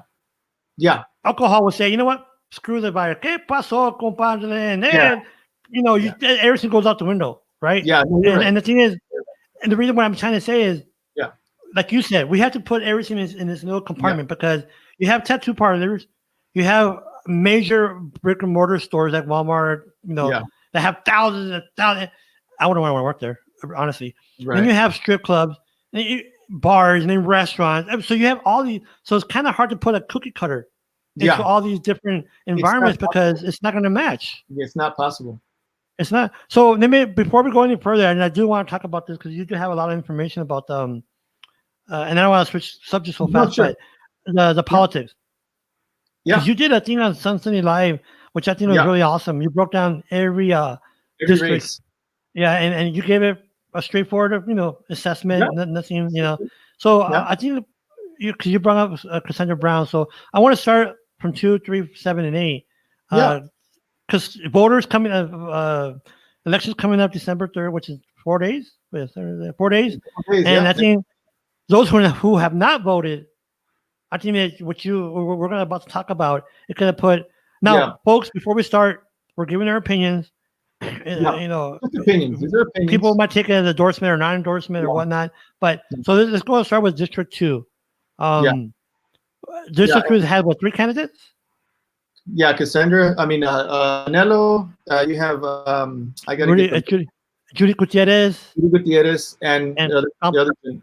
Jaime Campos, I think it is. Yes, Jaime Campos. I didn't bring my list of them. I do apologize. Yes, Jaime Campos. So let's go there. So I mean, I've heard that Judy Gutierrez. We've had Annello. We have Judy Gutierrez on the show, of course. Yeah. And so I've heard Judy Gutierrez is paid off now. Is that true? I mean, yeah. I mean, okay. So you got to understand the perspective where I look at. I look at lobbyists. I look at campaign finance reports because if anybody wants to get into politics or look at this political environment and situation, you have no choice but to look at campaign finance reports and who's funding that candidate. There is no mistake, and I'll take this to the bank as many times as I can, and if I need to. Every candidate who takes money from lobbyists now partially belongs to that lobbyist. It's a fact. I don't care what level of government you are, because when you take a big chunk of money from a lobbyist, they're going to expect something in return, and they usually get it. It's typical. It's very rare that someone is bold enough to take $5,000 from somebody and not do some things that they want to have done, because that's how they buy you out. So especially in El Paso, that's been historically, people have been bought out by certain individuals in this city. And when I look at the campaigns, the very first thing I do is I look at the finance reports before I even look at what their opinions are on or their platform is, because a lot of that has to do with shaping their platform. And then you got a lot of liars out there, George. A lot of, I know representative right now running for office who flat out lied so many times to the people, just flat out lied. And are we talking about District 4? We're talking about District 4, and it's just flat out. We'll talk about it right now. I do have a video on that anyways. But okay, let me ask you this then. So when it comes to, you have experience, and then you have money. Sometimes those don't mix, right? So you have Alexsandra Annello, which has been the past 4 years or 3.5 years, which a lot of people say that she's done good or she's done bad. That's okay. That's one. Then you have Judy Gutierrez in the middle. She's been with the city for 15 years, 24 years. Yeah. I think 15 of those years was in District 2. So she has experience. However, she's been, paid off, so to speak. And you have Jaime Campos, that has no experience. He's a retired engineer or electrician, which is fine. So as a voter, they don't educate themselves. All they're going to say is, "Oh, wait a minute, that name sounds good," or "That name sounds good." So or familiar. That name's familiar, right? So let's start with Annello. She's done good for the city, and she's done bad. Like you said one time on your show, on Sensitive, you said that she's voted for the seal, the certificates of obligations, Millions, hundreds of millions of dollars, which is debt. Yeah, which is debt. Yeah. So that's one notch on her. Yeah. Now, when it comes to experience with Miss Gutierrez, that's a bonus. Sometimes. Well, yeah, true. Okay, now depending what kind of experience. Depending what kind of, you're right. If you have 15 years with an institution who has screwed people for 15 years based on the direction they're going, that tends to rub off on you. And so the fact that Ms. Gutierrez took money from the big developer Woody Hunt and a couple others tells me that she's going to toe the same line that the city's been going so far. And in my opinion, you don't want to go with her. But at the same token, the Representative Annello has been towing the line for the city, for the exception of the downtown arena, which is fine. The downtown arena, a lot of us don't want it to be built downtown. They don't even want it to be built anymore because of the deception that came along with that whole bond issue of the fine arts, the arts and entertainment, whatever it is. And you got that situation where a lot of El Pasoans are like, no, I've changed my mind because now you're calling it an arena and now it's costing 2 or 3 times more as it originally was given to us. No, that's not appropriate. And Representative Annello is a staunch defender of that position. So, that's a good thing, but it's kind of counter as a city council rep, if you're talking about taxes, that you continue to vote to approve a budget that causes a tax increase because of your own spending. And we can go down that rabbit hole eventually. But what Ben is saying about that is the city right now is $2.3 billion, $2.3 billion in debt. Would it be? Yeah. By the way, folks, you're hearing No Vision Internet Radio. We're here with Ben Carnevale. I always say your name wrong. Sorry about that, brother. Carnevale. Hey, how the cannolis? And from Sun City Media Group. So I'm going to come back to say about the thing that we need to understand that all these candidates have a background that could help or not help. Yeah. And the thing is, for right now, we have all this debt, this just enormous debt, and then of course we have this shortfall we're going to have next year with the budget. So to me, Ben, it's just like you're right. Now that you say that, the experience may not be a good thing depending on what the environment is. I guess you're right. I didn't think about that way because I always thought experience is good, but because if you don't know the person, as far as, because I guess just 99.9% of the people voting don't know these people they're voting for. So the only thing you can do is try to look for clues as to which direction they'll go. And when one of your biggest funders for your campaign is the people who are causing the debt, who are influencing the debt and putting us in this strain, when that person or those individuals are the ones donating your campaign in large numbers, that tells you pretty much all you need to know, because you don't know. Man, I can tell you right now, Judy Gutierrez is going to just rubber stamp anything that Woody Hunt wants. Now, Annello, I'm not going to say she would either. A history of her voting record shows that she does tend to vote those directions, those ways. There's some situations where she doesn't, which are good. So, you got to look at those two. Now, we haven't talked about the Campos. Exactly. I know nothing about him. And here's another unfortunate thing about running for city council. If you don't have enough money to compete with the others, then you're not going to get the attention. And so therefore you pretty much are disqualified because of that. I was trying to look up for the show here at No Vision, Campos. I wanted to reach out to him and get, his, come on the show. And I couldn't find, all I knew, he was a retired electrician. Yeah. As a matter of fact, the email that he had with the city, because that's where I get my sources from, it didn't work. Yeah. It could say anything about. So you're right. The thing is, it's unfortunate, Ben, that money counts. That really money. I have to restrict from saying bad words because on YouTube, I don't want to be knocked off of it. But the thing is, for me, Ben, at the end of the day, I'm gonna see, that's what people mix up. Like, you vote for them because you like them as a person, but that doesn't matter. If I might like you, you're my friend, hey brother, this and that. But if you do something that I don't like, I'm gonna say that's not right. Like, if, say, for example, you like to hurt dogs, just an example. Not you, but let's say anyone. Yeah, sure. And I'm like, you're not cool with that, bro. I mean, because you're hurting dogs. And that's what I'm saying with these politicians. sometimes they want to, oh, you're my friend, and this, hey, how you doing, and shake your hand, but doesn't mean I'm going to vote for you. I might like you as a person, but that doesn't mean that you're sufficient to run a district. You know what I'm saying? We need to look at other things, and it's where a lot of people, and reality is a lot of people don't have enough time to look into these things because they're busy with life, you know. And so they like you said, they'll get a card in the mail, and they'll see the face, and they'll say, oh, she's done this without actually verifying it. And then they'll see another card in the mail that doesn't look as good, or the person's not smiling as bright, and they'll say, well, that one doesn't appeal to me, because we're human beings, we're very superficial in that aspect, in many times. And so they'll say, oh, I'm going to vote for this woman here because over this man here, whatever. And so you tend to get people voting for the wrong reason. Now, we got to be honest, in El Paso, there's a lot of voters who are not educated on the voting issues because, again, they hear rumors, or they just don't care. They're just out to vote for the president, for example, this time. They might just go down and click any names that they're familiar with. Oh, I've seen Annello's name, I'm going to click. Or, oh, I've seen such and such. And so that really doesn't do any justice. So it's hard for people who don't have money like Campos to mail mailers out to even get his name in the race, unfortunately. And you never know. He might be the best candidate, right? He might be the best candidate. We just don't know. We just don't know, just because he doesn't have the money. But before I forget, those folks watching YouTube or Facebook, sorry, if you want to make a comment, if you have a question for me or Mr. Ben, go make a comment. I'll put it on there. So let's go to. You want to jump to District 3 now, or you want to? Yeah, let's go to. I mean, District 2 again. It's between Annello and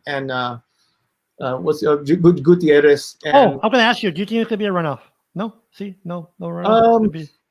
I don't think so. I think Annello's going to take it first, because I don't think Campos is going to make that big of an impact. I think people know Annello. Annello's a great person. I know Annello personally, and I think a lot of, and she's done. I mean, you go back and look at the things she's done for people in general. She has a huge heart. So no, that's what I say. That you know what, folks, my conversations off of Facebook and whatnot. That thing I will say.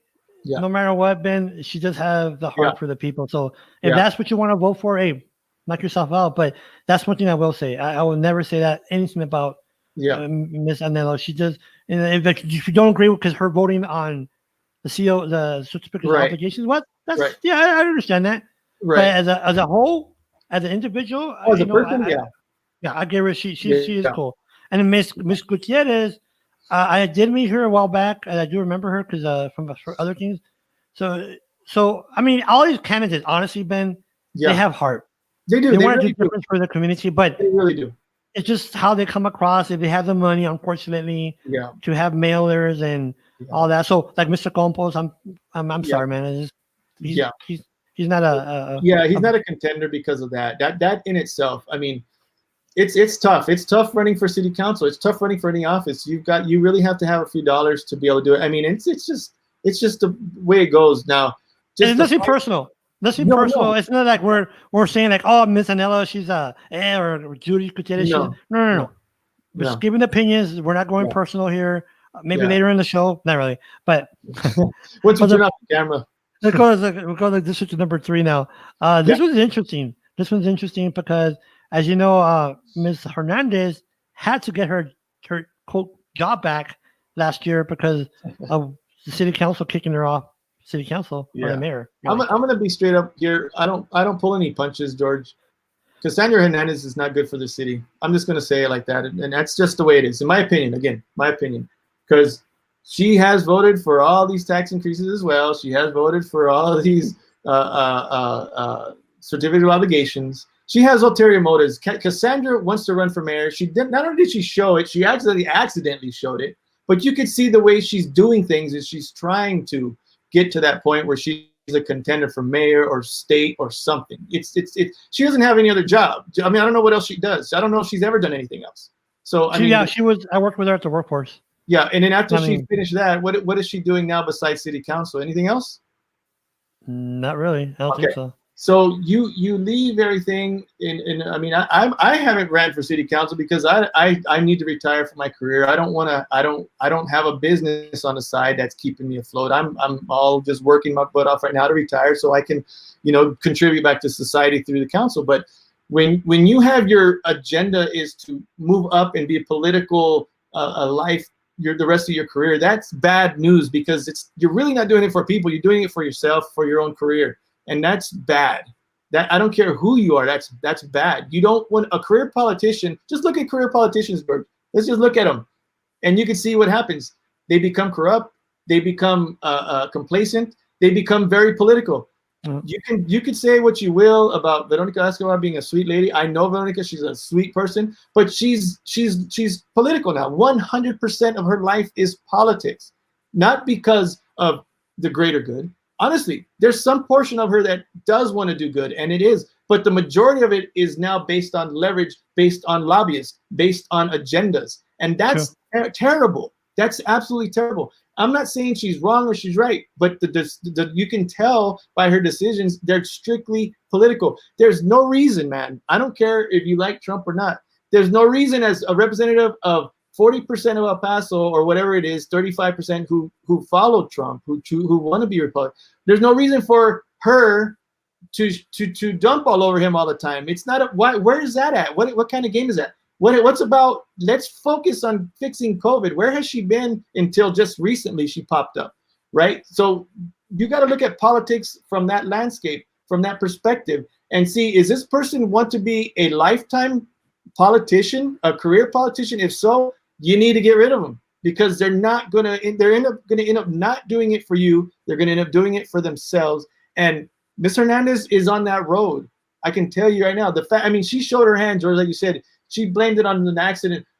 Have you ever in your life, George, since you had Facebook, posted that you want to do this without saying, "Oh no, I never meant that"? No, dude. Well, especially the mayor thing. Come on.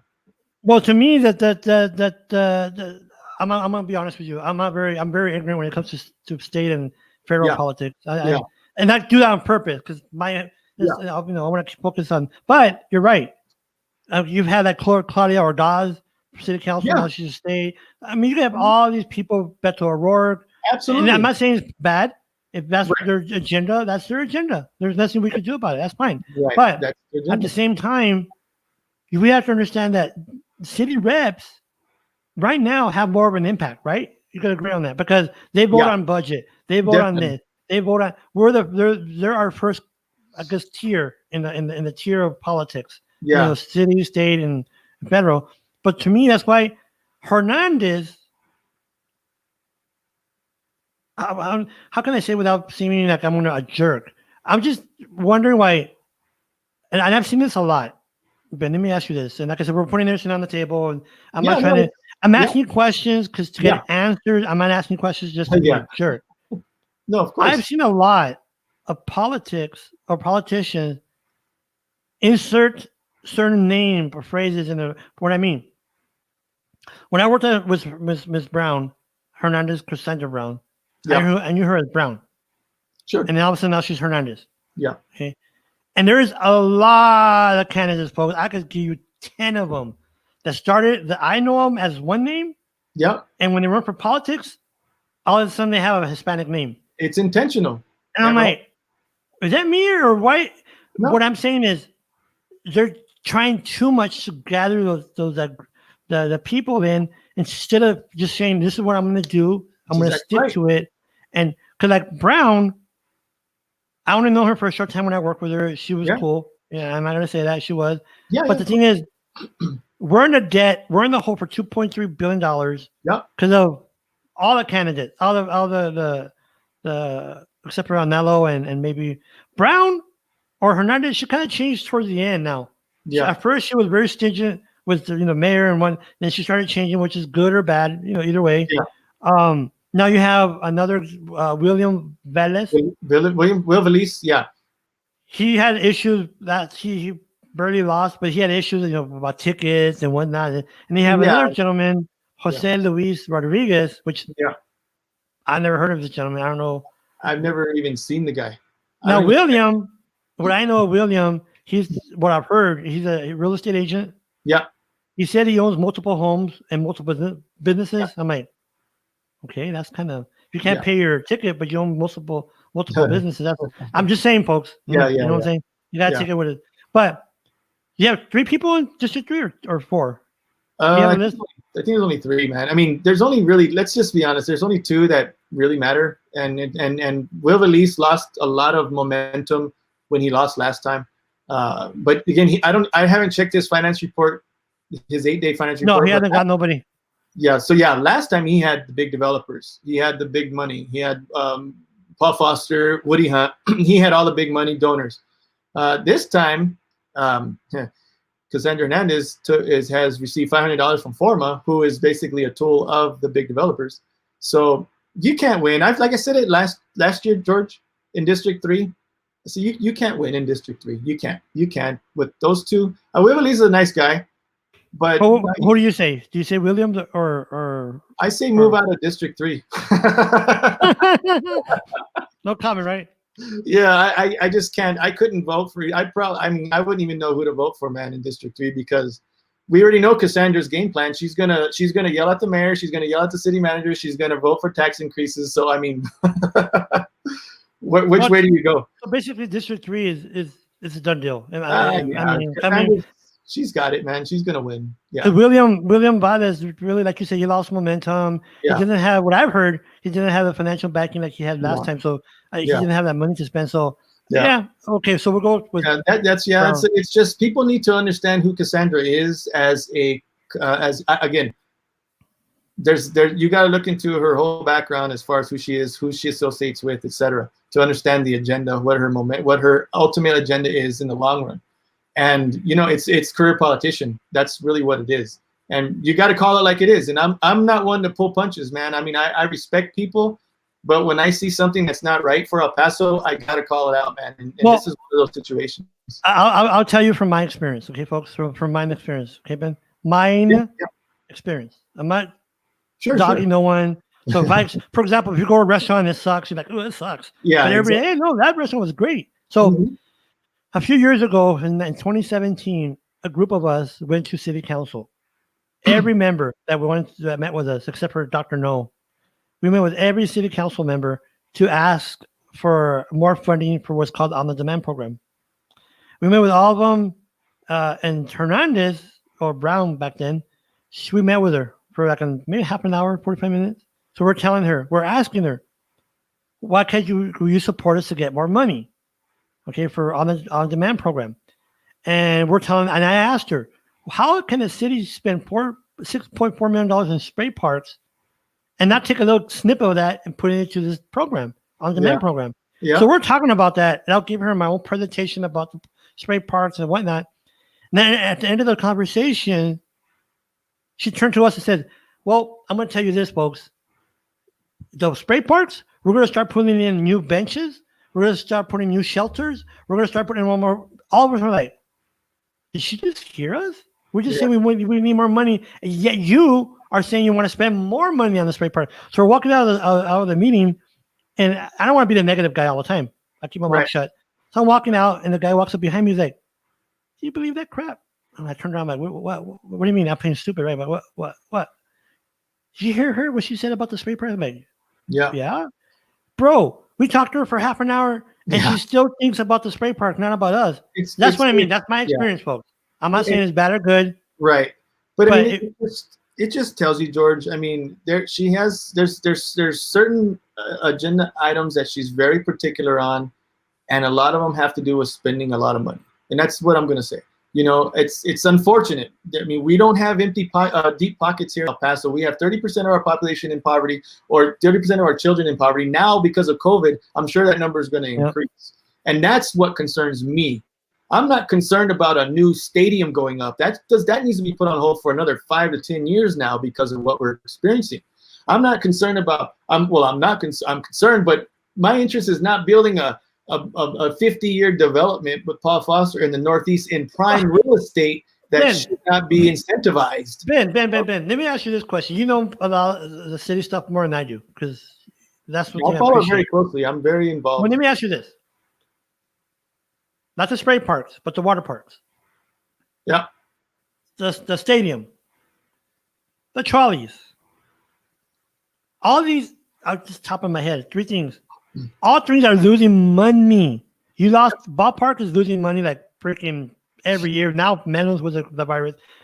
The trolleys, when I was on the Mass Transit Department Citizens Advisory Committee, it didn't even make sense to me back then. I'm not the most educated person. And then you have the water parks with their own CFO, Cortinas, Robert Cortinas. He said that they're going to lose $1 million. So how can we trust? This is going off topic, of course. How can we trust the city to do an arena if they're losing their butts on everything else? Well, that's the thing. Who pays for it? Right, and that's the thing. People need to wake up in El Paso. There is, like I said, I've challenged people. Things that El Paso has invested in, and we're talking entities like the streetcar, like some of the things, like these water parks you mentioned, like other things. If you look at these investments that El Paso has made, now people are going to say, "Oh, the streetcar was state money." It's still our tax dollars. We still have to fund it. Because when you go back and you read the historical conversations of that streetcar, man, you had people on the council saying, we're going to make millions of dollars every year from this. Come on, guys. We knew that was a lie then, and it's a lie now, and it's proven. So I've challenged people, find me any type of anything that the city has invested in to generate revenue that actually generates revenue. You're not going to. And that's the thing with, you have these people that are like, they have a blinders on. This is a blind guy saying in blinders, but the thing is, you have these people are so blinded that they don't look at the actual statistics that say we're losing money here, we're losing money here. And oh, by the way, we want to do an arena. Don't look at that yet. Hold on, don't look there. And we're losing money with the trolleys. And the thing is, like you said, us voters need to go out there and vote for people that we think can make a difference. Now, District 3, like you said, pick your poison, basically, really. If you want to go there. And this is where we want to talk about District 3, because Hernandez is full support of moving forward with this arena.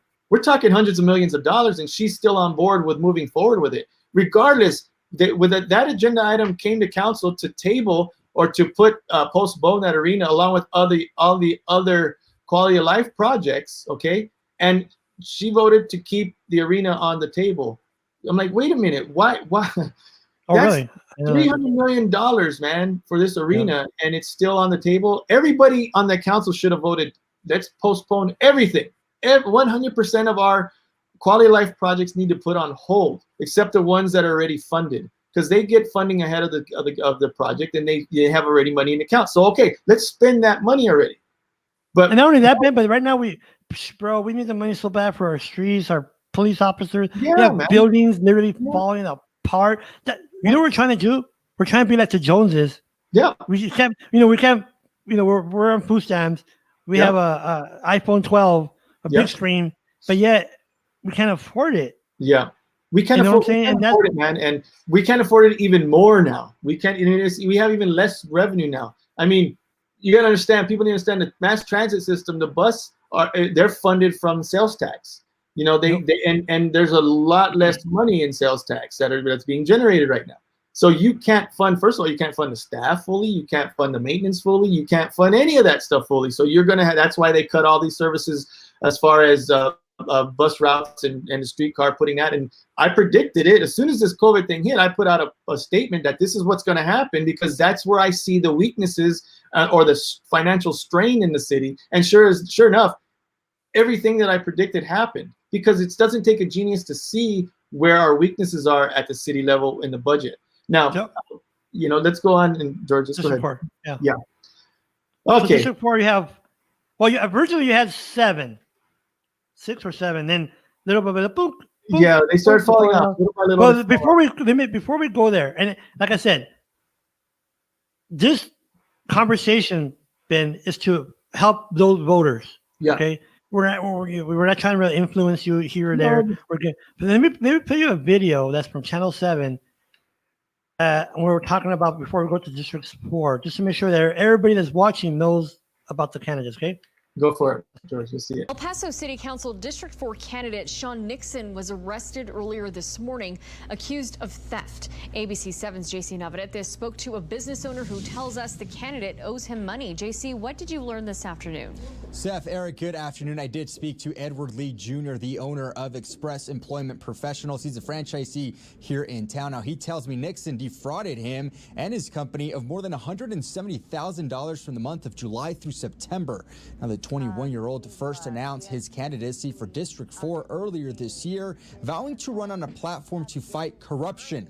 A temp agency tells ABC 7 they reached out to Nixon after they learned his previous campaign staff abruptly quit. Edward Lee Jr. tells me Nixon initially asked for 10 employees for his campaign. That number then ballooned to nearly 40 campaign employees over the next 2 months. Lee Jr. tells me after several bounced checks or invoices, he confronted Nixon to receive payment in the form of cash or a cashier's check. He then filed a police report. Whatever I can recoup from a civil standpoint would be awesome. Otherwise, I got to hustle and try to work out a payment plan with my corporation and see how we can go about this going forward. At this point, it is not immediately clear if Lee.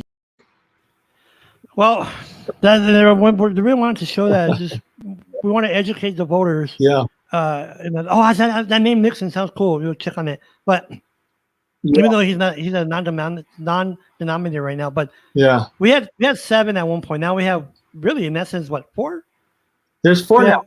Yeah, you have the incumbent Sam Morgan, you have Joe Molinard, you have Sissy, what's the last name? Sissy Bird, and then you have Mr. Nixon.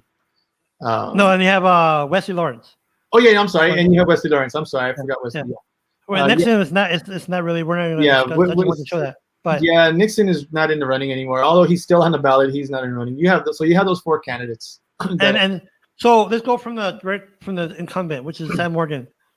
Now, interestingly enough, this gentleman, it's on the news. We're not being cheeseman. We're not National Enquirer here. No, it's been in the news that he allegedly beat his wife. The officer showed up. He had a weapon on him, resisted arrest, or didn't come out of the room. So you have that candidate. I mean, you have all this other stuff that they say that he's done or hasn't done. So, okay, we have him. Then we have, of course, Sissy Bird. What I know, Miss Bird, is she's a volunteer. Yeah, she's won numerous awards. She's been on the Hall of Fame for numerous for the women's. Good stuff. Yeah, she does good. She really does. She does a lot. And then we have Mr. Malinad, Joe Malinad. He's a retired lieutenant from the police department. Yep. I think 30 years. 22 years with the police department. I believe 6 with the Socorro or Sleda. Okay. One of those 2. Yeah, I can't remember right now. And we have Mr. And he's Wesley an ex-Marine. He was a Marine veteran. Oh, that's right. Ex-Marine. And then we have Wesley Lawrence, this young man. He's also volunteers. So we have 4 candidates. Yeah. Now, for sure, there could be a runoff. I feel there's going to be a runoff. And just a disclaimer, I endorse, and Sun City Livestream does endorse Joe Molinard. So I'm not going to, to deny that. But there's a reason why we endorse him. I've lived in the Northeast in District 4 my entire life. So I'm very in tune with this district and with what's been happening over the last 4 years. And in all actuality, in my personal opinion, based on what I'm seeing on the city council, decisions Mr. Morgan's made, not personal, but on the council, he's not good for the Northeast or the city of El Paso as far as budget goes, as far as the direction Northeast is headed.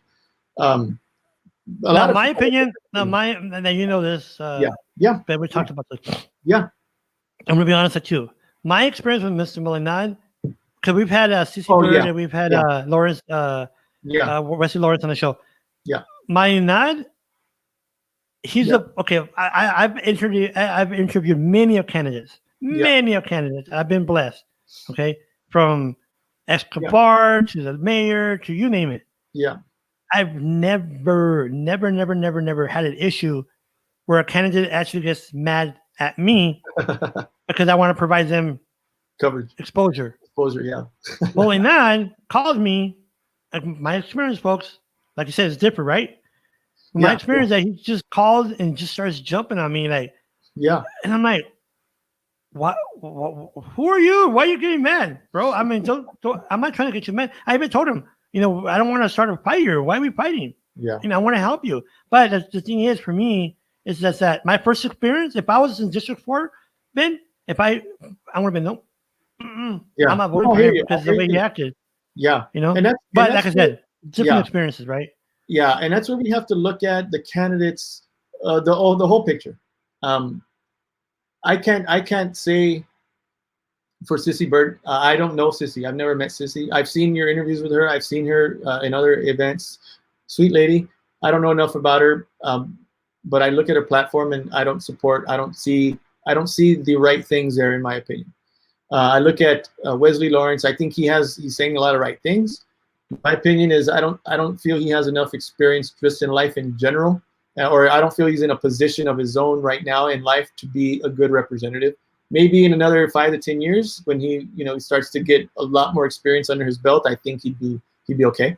I look at Joe Molinad. I look at his not only his career with the police department, but the guy's been active in the community with schools, with you name it. I mean, he's been on some city boards and commissions. He's been involved with all kinds of things to help the community, move in different directions is for the good. And I see a lot of his involvement in Northeast. He's been a lifelong resident like myself in the Northeast as well. So he's very in tune with the heartbeat of the Northeast, from back when we had Northgate Mall to back when we had, Silver Streak at the Kmart. Silver Streak? Yeah. Really? Oh yeah, we had Silver Streak outside of on the Kmart premises when it was back in. I mean, we go back to where we've seen the Northeast from where it's come, from where it's been to where it is now. We've seen the neglect over the years. We've seen the changes happening. It's yeah. Let me ask you this. So, do you think it helps Sam Morgan? He was ex-military, right? Who's this? Morgan? Sam Morgan. Yes, he's retired military. Being at this. Yeah. Do you think that helps him because how Northeast is Yeah, for sure. Demanding a lot of people that are veterans that live there, but do you think that because going back to what we're saying, not knowing your candidates, just knowing he's a veteran, I'm gonna vote for him no matter what he's done. Exactly. I'm gonna vote for him because or Mr. Malinad, he's a police officer. Excuse me, I'm gonna vote for him because he's a police officer. Or Susie Bird, but see, like you said, like I was saying earlier too, we might like the person. But can they really do the job? Like for me, can they do the job? Right. District 4, just my personal experience of interacting with Susie Bird, Sissy Bird, and Will Lord, those two individuals have a heart. If heart alone was a team, they got in the bag. Morgan, because of his background and what he's done and how he's spoken to his constituents in city council, he's gone. Yeah, for me. Sam is. He can't help. I don't know what his deal is, man, but he comes across very arrogant. Very arrogant. Well, remember that time we were having that thing about the open area on the northwest of Texas, El Paso? And he's like, you don't worry about it. I know more, or I know something, and you that. In other words, he was telling people, I know more than you, just shut up. Basically. Essentially is what he was saying. And he really, because that's a Paul Foster project. And he's been trying to get Paul Foster's pockets for his next election. I can guarantee you that.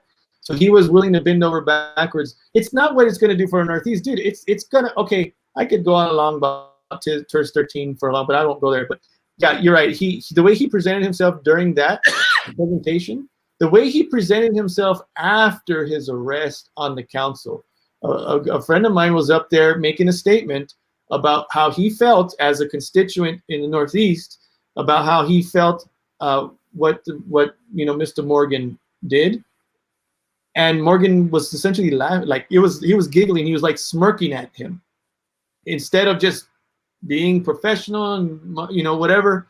He actually smirked at the constituent instead of just saying, "Okay, it's your opinion. You're free to say what you want." Because as an elected official, you got to get thick skin. You've got to have thick skin, and you've got to be willing to take the punches that you deserve. Whether you feel you deserve them or not, you're going to be beat up because there's people that didn't vote for you that don't like you or that won't approve of anything you've done. And there's people who voted for you that are going to cheer you on. You've got to be able to take both sides. Let me ask you this question then, because it seems like a lot of times, it's happened numerous times on city council, they become elected is that this new profile or new personality just boop, pops up, where they change. Like Morgan, first he was against Duranguito, or against going against the arena, against all this stuff. Now all of a sudden when he got elected, as a matter of fact, what I understood, he quit taking calls. He quit doing this. Yep. So that's I said, this is our opinion, folks. I mean, if you're gonna vote for him, you're gonna vote. That's fine. But that's the reality, George. The reality is, as soon as he got elected, he flipped. He flipped instantly, and it wasn't even a slow transition. It was I got elected. Now I'm going to push this arena through. I don't give a damn. And anybody who's against it, I'm not going to take their calls. That's exactly what happened. So you can try to, people could try to say, oh, you're just bashing him. No, this is the facts that happened. And there's no good reason for it, except for he wanted the favor of Paul Foster, Woody Hunt. So, when it comes to District 3, in your opinion, who do you think the runoff is for who? District 4? In District 4? District 3 or 4? 4. Oh, in District 4, I sincerely believe there'll be a runoff between Mr. Molinar and Mr. Morgan. And because it's really hard to beat incumbents, even though he's gotten beat up like he has, no pun intended for Mr. Morgan, but I think he's made a lot of, I think a lot of people are upset about Cohen Stadium being taken down. I think a lot of people are upset about this TERS 13, this deal, this land swap deal that we got robbed with, the city. People at El Paso were stolen millions of dollars and given to Paul Foster here in the Northeast. And I think that, of course, the personal experience, his arrest is going to really stain him. But that being said, you got people who like Sam or recognize his name, and they're just going to vote for him. And it's hard to beat an incumbent, really, no matter how bad they are. I don't think with 4 candidates, because Sissy's going to get her good share of votes. I don't think she's going to get as many as, I think she'll get more than Wesley because she's more well-known. She has a lot more experience in the community. But I don't think she's going to be able to reach Morgan and Molinar's level. No, I differ. I think it'll be, because of what you said, she's known. I think it's Sissy Bird and well, the problem with Sissy Bird, man, is she doesn't have the money to there's no mailers. There's very few signs. So she's not reaching the people the way Molinar is and the way Morgan is. And that's where funny you say that, because you're right, because it's like, for example, about the mayors, you have like these candidates that you never heard of. Yeah. And you're like, wow, this guy's running for mayor? We didn't know that. So, okay. So who do you say again for District 4? I think it's going to be a runoff between Molinar and Morgan. I really believe that's going to happen. Okay. And when they do have the runoff, when is that in? Well, it's up to it's okay. So what happens is that when you have the vote and it becomes a runoff, the county clerk looks, and the city clerk will look, and they'll pick a date that's reasonable. It's usually 3 to 4 weeks, depending on what's happening. And so then it's just those two that are put in the runoff, and then it's another election that has to take place. So it could be anywhere between 3 to 6 weeks after the election's over. Really? Okay. I think the mayor's race is going to be a runoff too. But let's go to District 7. You only have 2 people there. Of course, the incumbent Henry Rivera, former police officer. Yeah. And then you have Aaron Montes, a former reporter, journalist. Yeah. So let's go with the incumbent, Rivera. Yeah, that's my district. So you can start there if you want. Rivera voted for all these budgets increases as well, taxes, certificate of obligation. It's like none of these people understand how it works. They're afraid to say no. They're afraid to be the one to say no, and it's unfortunate especially when it comes to the budget. Because you know why they don't say no is because they're the cause of the budget increase because of the spending they do throughout their term. So they can't say no when the budget increase comes because a lot of that increase is due to their own spending, of projects. And that's why we need responsible council members in there to be elected to be responsible for the things they bring to the council for these projects and et cetera. Because overspending is a sickness in this city council for every project pretty much. Let me ask you this. Before I get my little brain here is thinking of something. And I do apologize. I don't want to cut you off, but yeah. Let me ask you this: what do you think, or why do you think that he hasn't shown up to many of the forums, the virtual forums? I mean, does he think he has it in the bag that he's done, or what? Okay, so an incumbent doesn't typically show up to them because they already have, they feel that they've already had solid ground. They've done solid work, and they don't want to be questioned on some things that might go against what they've done and put them on the spot. So candidates just won't show up. Some of them do, some of them don't.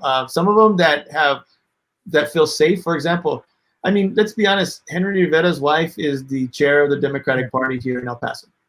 Okay, and that's going to bring heat to him, definitely, because everybody knows. I mean, I don't know if I'm going to say this. If you don't know, a lot of people understand that his wife is the one pulling the puppet strings in his office. I know I've how heard many people tell me that. Yeah, she runs his office. She dictates how things go. Henry Rivera's not your rep. Dora is your rep, and that's just the reality of it. And Henry's going to do what he's told, and so he doesn't want to face those questions. Some of the stuff he does is okay. I mean, but some of the stuff he does is just, it's not him doing it. So it's really hard to see. What it is was Rivera, and that, like I said, I live in this district. The streets around here. Let's talk about one of the basic things: streets, right? Police, infrastructure. Man, this street where we live by right here, we live by Giles. Man, that street is shot to heck because we have a low car, hear all the bumps. Yeah. And to me, is that I've told his office at least several times. Not granted, it's not going to be an instant thing. I get it.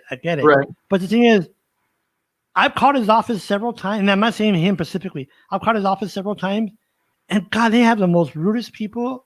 That shows you. Yeah, that's a rub off from the representative, in my opinion. Yeah, I mean, it goes back. You got to understand, it's not Henry running the office; it's Dora, and she pretty much. People don't like that. She's a ridiculous, man. I can go into deep about her, but no, I mean, you could even talk to half the Democratic Party; they'll agree with me. But you know what? But the thing is about this. Okay. Let me tell you this, folks. You hear one person say something about somebody. Okay, whatever. They don't like them. Yeah. You hear two people. Maybe. When you start hearing 3, 4, 5 people saying the same thing, you're like, Yeah. Like, I know her because she used to be the chief of staff for Acosta. Yeah. I thought she was cool. She was cool with me and whatever. But then I started hearing all these other back end stories about her. I mean, I'm telling people, like a lot of people. It's a lot of people. Is she that mean? Wow, really? She's that mean? I mean, and the thing is, Rivera, it hasn't really done much for our district. What I mean by that is, granted, we have COVID. That takes half of the year off. So he has 3 years. I get that, but he didn't even allow for people to speak. Remember that one time when that gentleman wanted to talk and he said a bad word? Oh, what are you? Remember? Yeah, when he tried to deny that he wasn't talking about him. He was talking to somebody, a family member. Yeah, he had a situation. Dude, if I talk to my wife like that, I mean, let's just put it this way, man. If you're a city council representative working from home and you are in a meeting, you should be focusing on the meeting, and you should have a separate room where you're working out of, not in the middle of a ruckus or whatever's going on. True. Oh, all right. Okay. We're talking almost 800,000 people here. No, you're right, and that's what I'm saying. You're like here. We're doing the show. I have it locked off. I'm in our like I call it studio. I'm in a room all of the studio here. Yeah, my wife and the dogs are out. Yeah. We're focusing, right? So if you're a city rep, you want to focus, right? But the point is, to me, is like you said, it's not the person, it's what they've done or what they can do. Right. Now, Henry's a nice guy. Okay, he's a nice guy. Again, it goes back to you might have a great personality, but you're a terrible representative because of the thing. He's another one voting for this arena to move forward and disregarding the budget, disregarding the taxes, disregarding all of that. The release of the COVID information. Oh, and by the way, he's half of his finance report is big developers, man. Woody Hunt, you can name them, the Frederick Francis, the Sanders. Oh, of course. All his money, more than half his money is from the developer. So he's bought out, man. He doesn't even belong to himself anymore. He belongs to the developers. Anything they bring, I mean, he doesn't have the rubber stamp. He's given the rubber stamp to them. They can stamp it on their own. So that's pretty bad. That's where he's at, man. That's where he's at. But that's the thing. So, okay, and then we go to Aaron Montes. Yeah. Okay, he should be a journalist. Now, the thing I give Montes that it's a benefit or a plus, I guess you want to say, that he's had the experience of being around the city. That he's not like a person that kind of just jumped in at the last second, or I want to make a difference. That he's been around with the city, or as a journalist with Paso Time and all these different organizations. So he kind of knows the back end of how the city council works, and so I think that's a benefit. Now, if he could do the job, we'll find out. I'm going to tell you the truth. I voted for him. So I don't know, if it's going to work out. We'll find out 4 years down the road. So, in my opinion, for District 7, where I live, I say Aaron Montes. Well, let me go back. Rivera has a big following because he's the rep. Plus, I think it helps, or doesn't help, that his wife is the chair. Yeah. So, I mean, what do you? If some people say she's actually a Republican, I don't know if you heard that. Henry's the Republican.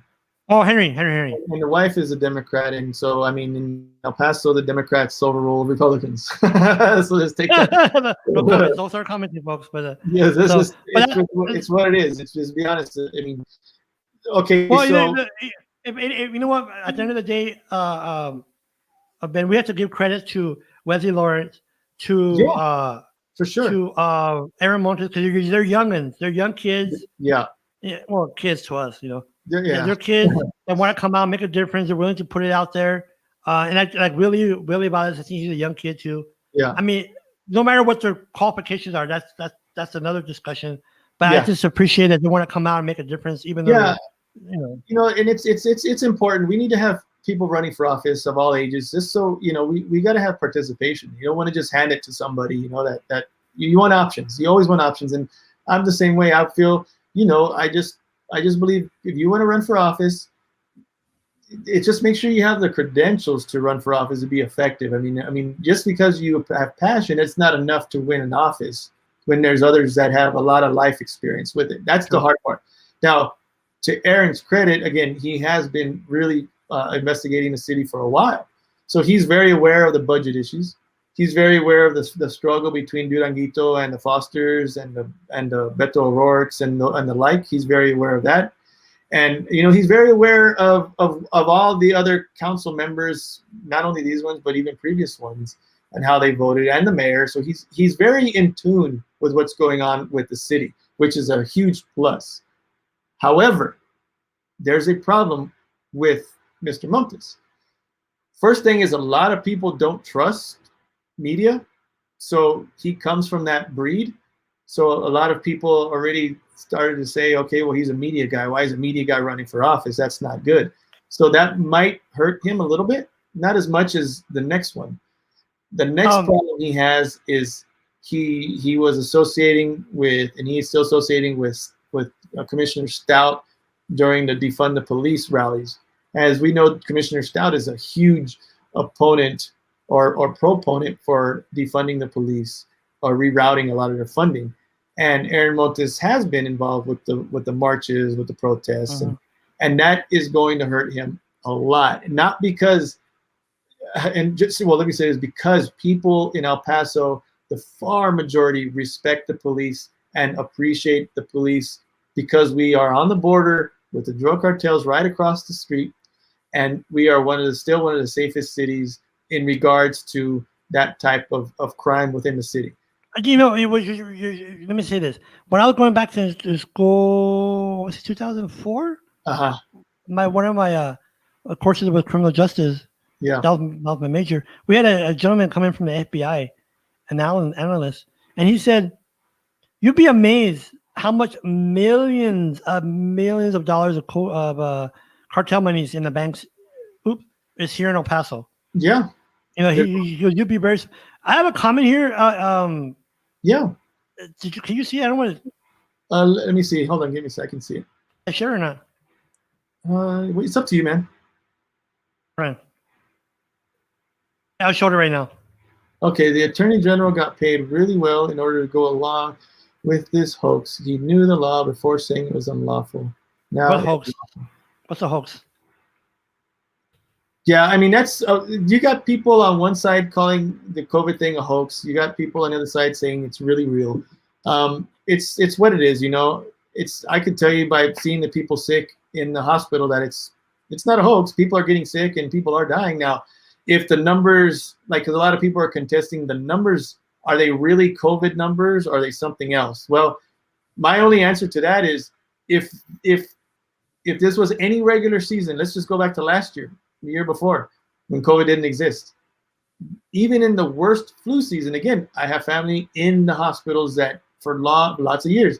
Even when the flu season was at its peak and our worst years, we never had to extend tents outside of buildings to the way we are doing it now, and having people flown in, medical personnel. So yes, people are getting sick at a very large rate, at a very large number, because this disease does spread fast.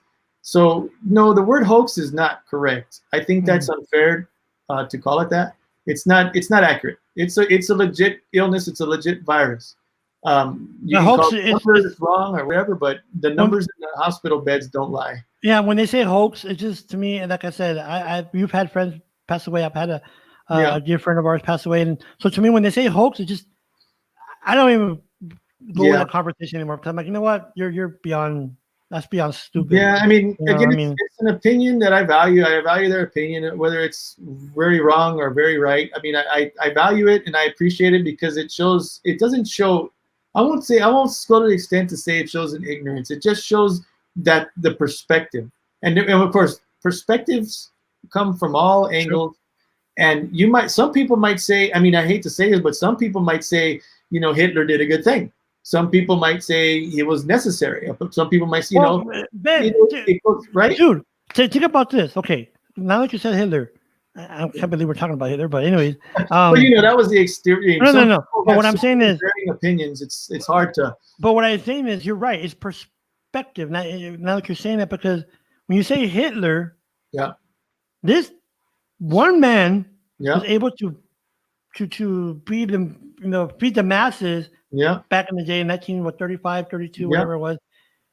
We went to war in 1930. Anyways, the thing is, millions of people followed him to their death. Just because of the ideology and the thing that he spoke of. And so that's neither. You're right. So let's just go to a different subject before we go to a different dictator. Trump. But anyways, talking about Wesley Lawrence and Sissy Bird so not Wesley Lawrence, but Aaron Montes, the younger ones. The police, the FBI told you that there's so much cartel money in these banks, and there is. The thing that we don't have here is the violence, right? We don't have that violence spilt over, and that's it has a lot to do with the FBI. Has a lot to do with our local police stomping it out. I'm a product of the 80s here, when gangs were huge. Huge. I'm old, man. Back in the 80s, I was going through middle school, and in the early 90s, high school. That was when the cholo, it's like a cholo revolution happened, bro. Every cholo was on every street corner. Dude, when I was at Austin in 89, people might remember this. In 89, I was a junior, and I was a freshman. They had a shooting right there in front of Austin High School. I mean, I had friends in high school get killed with each other because gangs. And again, I had friends in all the gangs. Fatherless? Remember the fatherless? I'm sorry? Are they still around? The fatherless? Are they still around? The fatherless are still around, yeah. Interested so much, they're still around to an extent. But they're the leaders of those gangs have grown up and are teaching the next generation not to be so stupid, which is very important. And I have friends that were part of those gangs that are still friends of mine today. And so they've matured. They realized back then it was different. Let me tell you a story about that. Let me tell you a story about that, Ben. This is back in the day when I was going to high school. I knew a guy, a friend of mine, and he was in the fatherless. So one day he was, "Hey, bro, let's go take a ride." So we were down to Alameda, and it was a small store. That's something I could see. Small little corner white store. We drove in the corner in the parking lot, and it was empty, right? No car, no nothing. We parked. I'm talking to him like, "Yeah, what?" I turn around, like I turn towards the passenger seat. I am not kidding you. The whole car was surrounded. And I'm like, "What the?"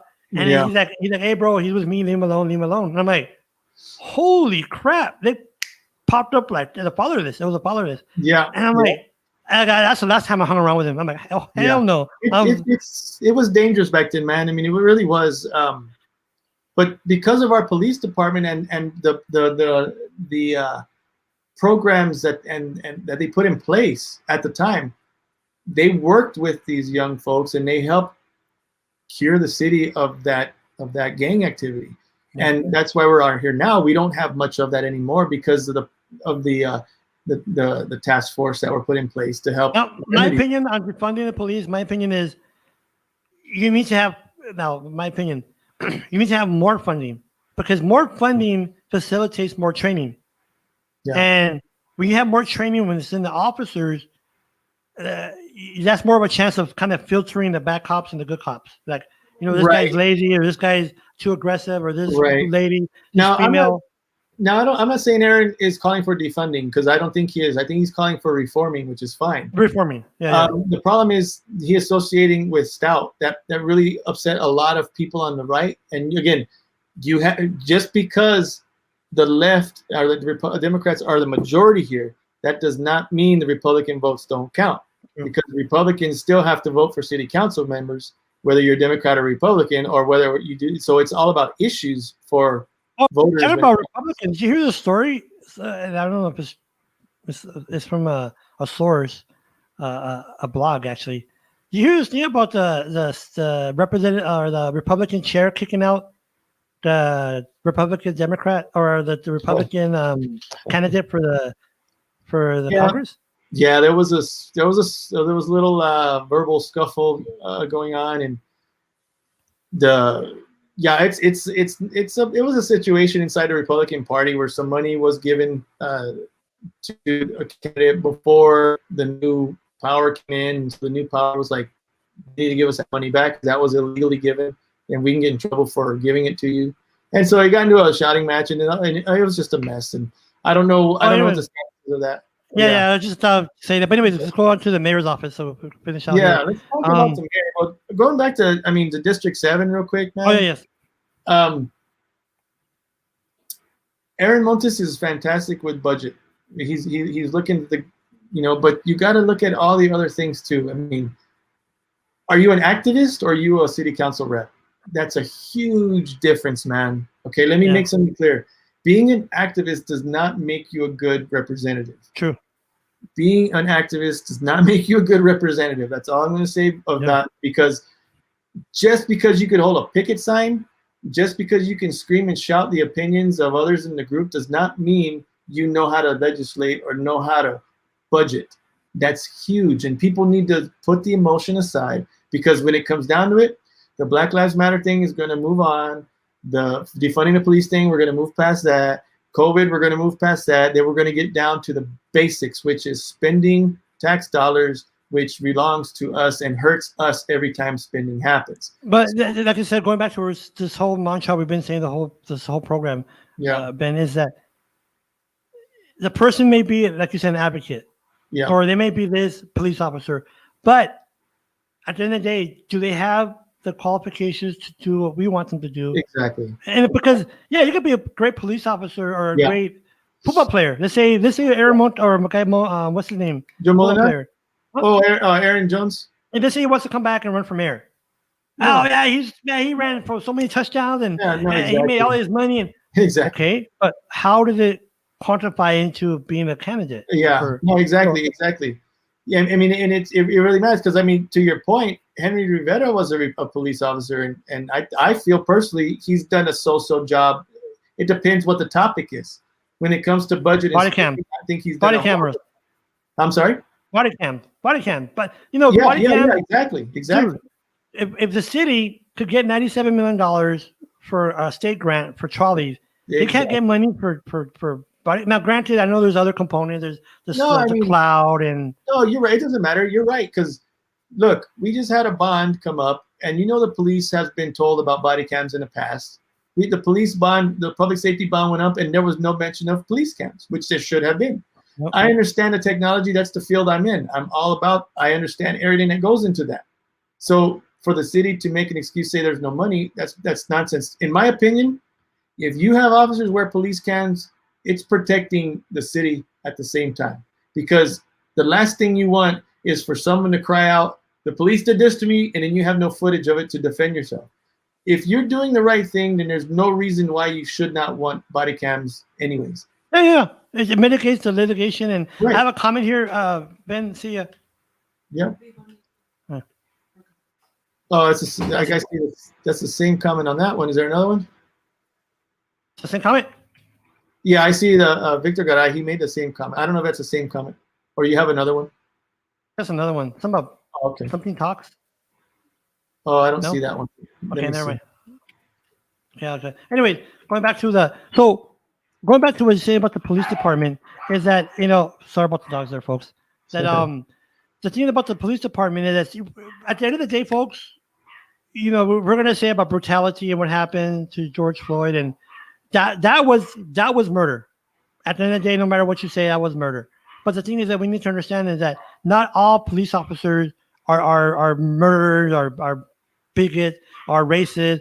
Not every police officer, folks. And put that in perspective here in El Paso is that you never really heard about that except for that Danny Sines situation where the officer shot him when he was handcuffed. Right. But you have to, that's what I'm saying. We know about this because we educate ourselves. Right. We just don't go out there and say, oh, F the police. And right. When you say F the police, do you understand that they protect me and you? Bro, the police are our own brothers and sisters and neighbors, man. They're not like there's some army from another country that has come in. They are our own family members that grew up here, a lot of them, in our own neighborhoods. So these people are not out to do the wrong thing. Now, but at the same time, people who are committing the crimes, not all of them are guilty either, right? But it's all about personal. It goes back to personal responsibility. Yep. There's that goes back to what you said too, George. 99% of the police officers are doing a fine job and they do a great job. 99% of the criminals or people who get pulled over are people that are nice, that have just made a mistake. I sped, I didn't do my blinker, whatever. There's no reason to shoot me. But there's that 1% that acts the fool when they get pulled over for a legit reason, and it escalates the situation. There's a 1% officer that acts like a jerk when he pulls a person over, and it escalates the situation. So you got a percentage of people on both sides of this game that caused the problem. And if you have a jerk officer and a jerk a citizen, it makes it worse. It escalates it. But what you said, which is true, we need to, like you said, that the word hoax is not the right word. It's like, for me, defunding is not really the right word. It should be reforming. Reforming, and I'm all for reforming. I mean, working in my field, I work in technology. I have to learn new technology every dang month or so. There's brand new stuff coming out all the time that I have to be made aware of. And so it behooves me to train myself to be aware of what it is. And with police, one person made an example. I mean, what is it, like 6 weeks or 12 weeks? I don't know what the length of time of police training is, but to get what is it? It's yeah. I'm sorry. Yeah. But it takes like 6 months to get your cosmetology degree or something. Right? you're being forced to go through 6 months of doing hair and nails opposed to being a police officer, which is real quick, right? So there needs to be more training without a doubt. But again, it's only a small, tiny percentage that are not good officers. So I have a lot of friends. I have several friends who are officers, and not only in the police department, but in the sheriff. And man, these are great people. They really are great people. They're think about it. They didn't go do that job because it's a job that was just available to them, like working at 7-Eleven. This was a job that you had to train for, you had to study for, you had to work to get into it. And it takes a brave person to go out in those streets every night to risk. But you know what? Also thinks this, and at the end of the day, just put this back to anybody who's listening or hearing.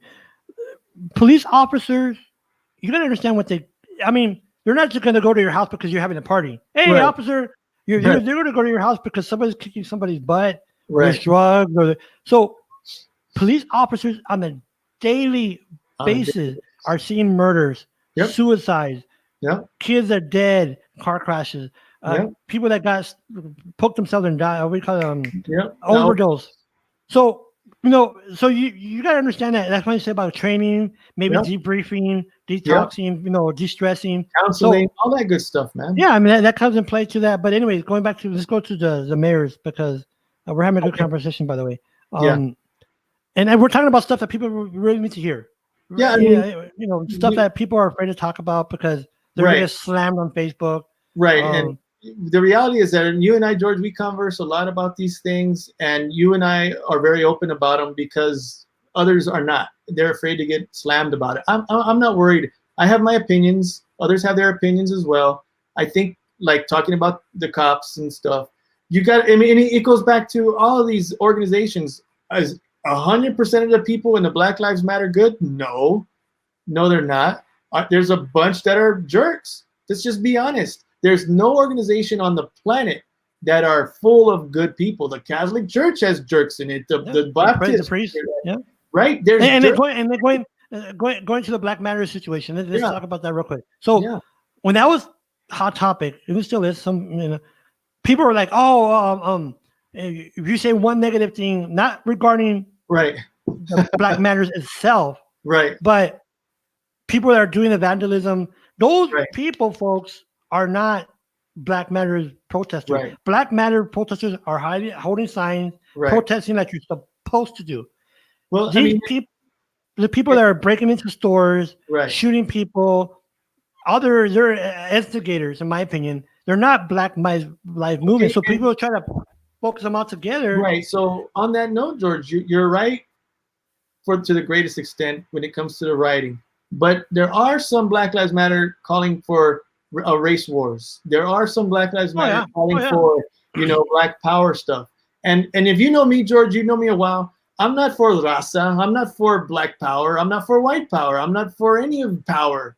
I'm for equal power, in sense equal collaboration in society with mutual respect. No one should be more powerful than the other. And that's where we have to understand that, like I said, in Black Lives Matter, there's jerks, and that everywhere. Like you said, even the Catholic, I'm getting emotional here. Even the Catholic, the Catholic Church. Yeah. You have all these priests that were molesters. Absolutely. You can't deny that. You can't say, "Oh, it's not true." Right. Boy Scouts.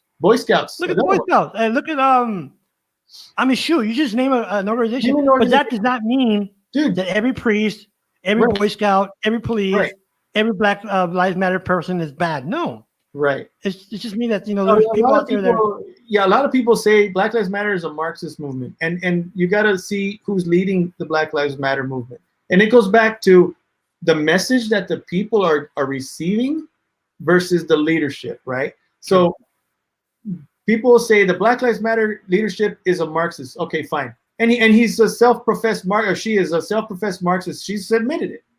But that does not mean my friend down the street who supports Black Lives Matter or the movement is a Marxist. And that's the problem we have in society, is just because you support Donald Trump, that does not make you Donald Trump.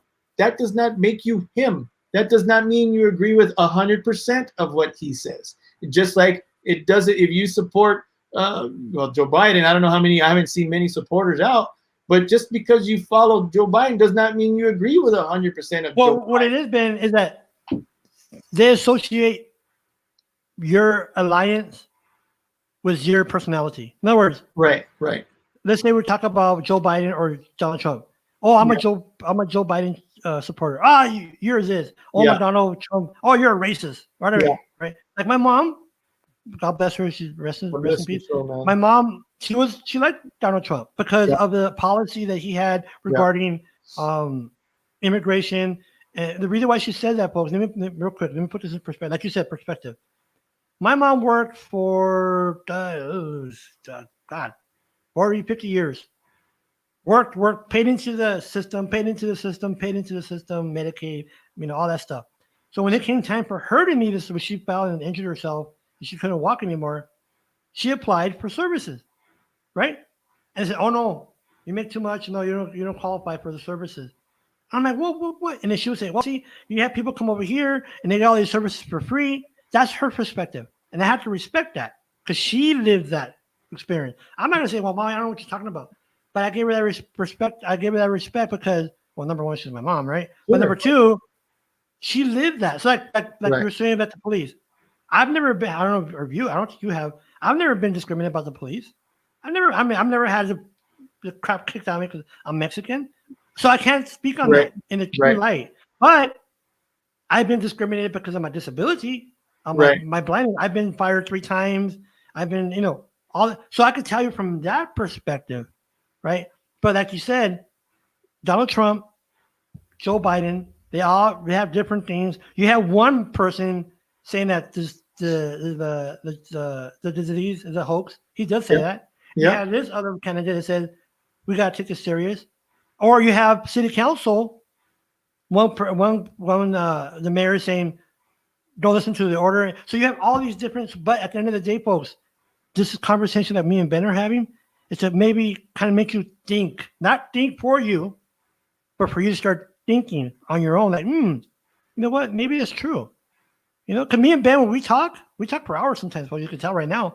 But we open up the mind. It's opening up the mind to different perspective. We might not agree, me and Ben, on a lot of stuff. We agree on a lot. We agree on a lot of stuff, but there's something we don't agree. But you know what? We respect it.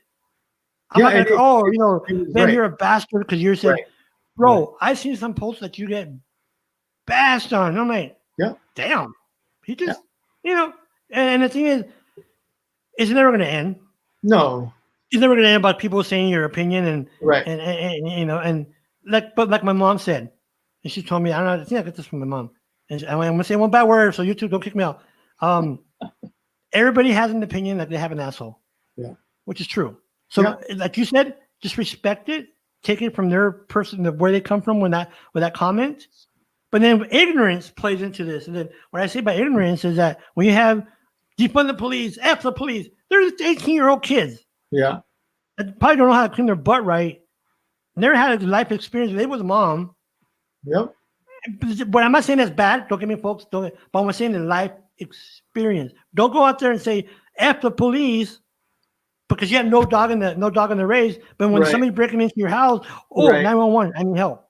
Right. That's the funny part is, it's, and I appreciate that. I've covered all the protests downtown and everywhere during the Black Lives Matter protest and all that. And, I listen to what they say, and there's just there's just a lot of ignorance in there. And it's because, like you said, they don't have experience. They're basing it off emotion. There's nothing really grounded in it except for what everybody else is telling them. So it's hard. I mean, it's hard to understand, especially here in El Paso. Is there a racial problem on the police force? I have not seen it. Like I said, you're even Hispanic. I'm half Hispanic. I look white. I get discriminated from Mexicans when I go to certain areas still today. But whatever, dude. I'm not gonna. The cops have never discriminated on me either way. I've worked in New Orleans during the floods, the hurricanes, and the people down there. I worked in the darn stadium. Did you? Yeah, in Lafayette. I went down there to help during the floods. I had my own nonprofit at the time over in Lafayette at the Cajun Dome.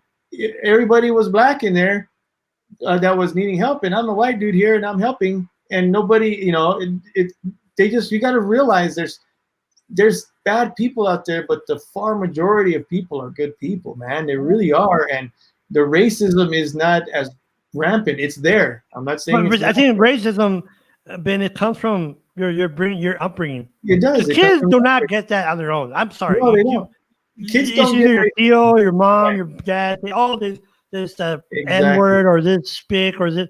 They're getting it from somewhere. Absolutely, it comes from their environment. It really does, because you put children together, they play, and there's no issues. They don't care. I played. I had friends, man, because I came military neighborhood, right, where I'm at here in El Paso Northeast. Black friends, Mexican friends, you name it, man. Dude, when I was in Austin, Austin High School, I had the Pack brothers. They're Korean. Yeah, exactly. I had Sean. He was from New York. Yeah. I had Juan. He was from Brooklyn. Yeah. I had so I never saw that. Yeah. Cholo, I mean, not Cholo. Right. I never saw that division of Mexicans and blacks. But no, the only thing I did see, you're right. But going back about the Cholos, I did see that. I did see that there. You don't mess with that guy. You leave him alone. You don't mess with this guy so that there were boundaries, but regards to gangs, not color. Right. And it was a gang thing. It was not a race thing. No, it was like BKs over here and the Latin teams over here. You don't mess with those guys. So there were. I'm not gonna lie to you. Back in the 90s, sure. But skin color, no. Never nothing like that. Not it's not so much here. There is some. You're not going to deny that there's none. There is some out there, but it just sets up to us to neutralize it. And defunding the police ain't the answer, man. It's training. It's reforming certain areas. Just more training. There's nothing wrong with it. I mean, it's nothing wrong with it. But training to make people feel guilty about their own skin color is bad also. Mm-hmm. And you should not, make people feel bad about who they are just because they have lighter shade of skin than you either. It goes both. And that's the thing I hate when people say, I was watching a thing on TV about, or hearing a thing on TV about, this is what they're not, this is what I mean. Like you said, the media kind of embellishing the stuff, and they're talking about how the tone of your color, or the tone of your skin equates to your success. In other words, they're saying like the light colored African Americans, like I'm blank. Mariah Carey, she had more success, but if she would have been more black and more darker, she would not get. I'm like, really? That's what they do. Whitney Houston was amazing. Yeah, she was kick-ass. That kind of stuff. It's ridiculous. But this is on TV, bro. This is on cable. Yeah. National kids are watching this. Yeah. I'm like, so this is what you're feeding your kids. You're feeding this crap. That's ignorance. Yeah. Because you cannot tell me because you're darker. Oh, he's dark. He's not. Well, you're light. Guess what? You're going to be a president. Oh, they even say about the president. Oh, if he would have been darker. I'm like, really? Man, next race thing is a whole another battle, man. That's another. Well, let's go to the mayor's race. Let's look at the mayor. I mean, the mayor race. You have quite a few people running for mayor. You can, you have. Go ahead and do you know the names of all. Yeah. So there's, of course, the incumbent DeMargo, Veronica Carvajal. She's an attorney with the legal aid, or Texas Civil Rights, Texas Rio Grande, legal aid. You have Carlos Gallinad. He's an urban developer. He has his own business. You have Oscar Leeser, of course, former mayor, owner of Leeser, automotive Hyundai. Hyundai. And then you have Dean Martinez. I'm not sure. I know he's an ex-Green Beret. Yeah. Dino. Yeah. And then you have we have Calvin Diersdorf. He was on our show too, and he's a former fire department firefighter. So that's five. That's five. 5 or 6. So you're gonna have a runoff for sure. You're gonna have a runoff. For sure. And let's just be honest. It's all about money again. The first campaign finance report that I saw was a 30-day campaign finance report, and it had both DeMargo and Oscar Leeser pushing about $130,000 each so far on expenses. So you got you're looking close to $300,000. That was 30 days ago. Wow. I'm sure it's. I mean, you had over almost 300,000, rather not 30,000, 300,000 about 30 days ago. Fast forward for another few weeks, you're going to probably push $400,000, $450,000, $500,000 for the mayoral race here in El Paso. Damn. And that's only between those two. And so money talks. I say, in my opinion, before we start this whole conversation, just my opinion is a full disclaimer. Like people say, I am good friends with Oscar Leeser because what he did when he was mayor, the AGA. So my opinion is nothing about him friendship or nothing. No. Oscar Leeser, in my opinion, Oscar Leeser and Veronica Carvajal, I think it's going to be a runoff, in my opinion, on those two. I think it's going to be Margo and Leeser in the runoff. Myself. Really?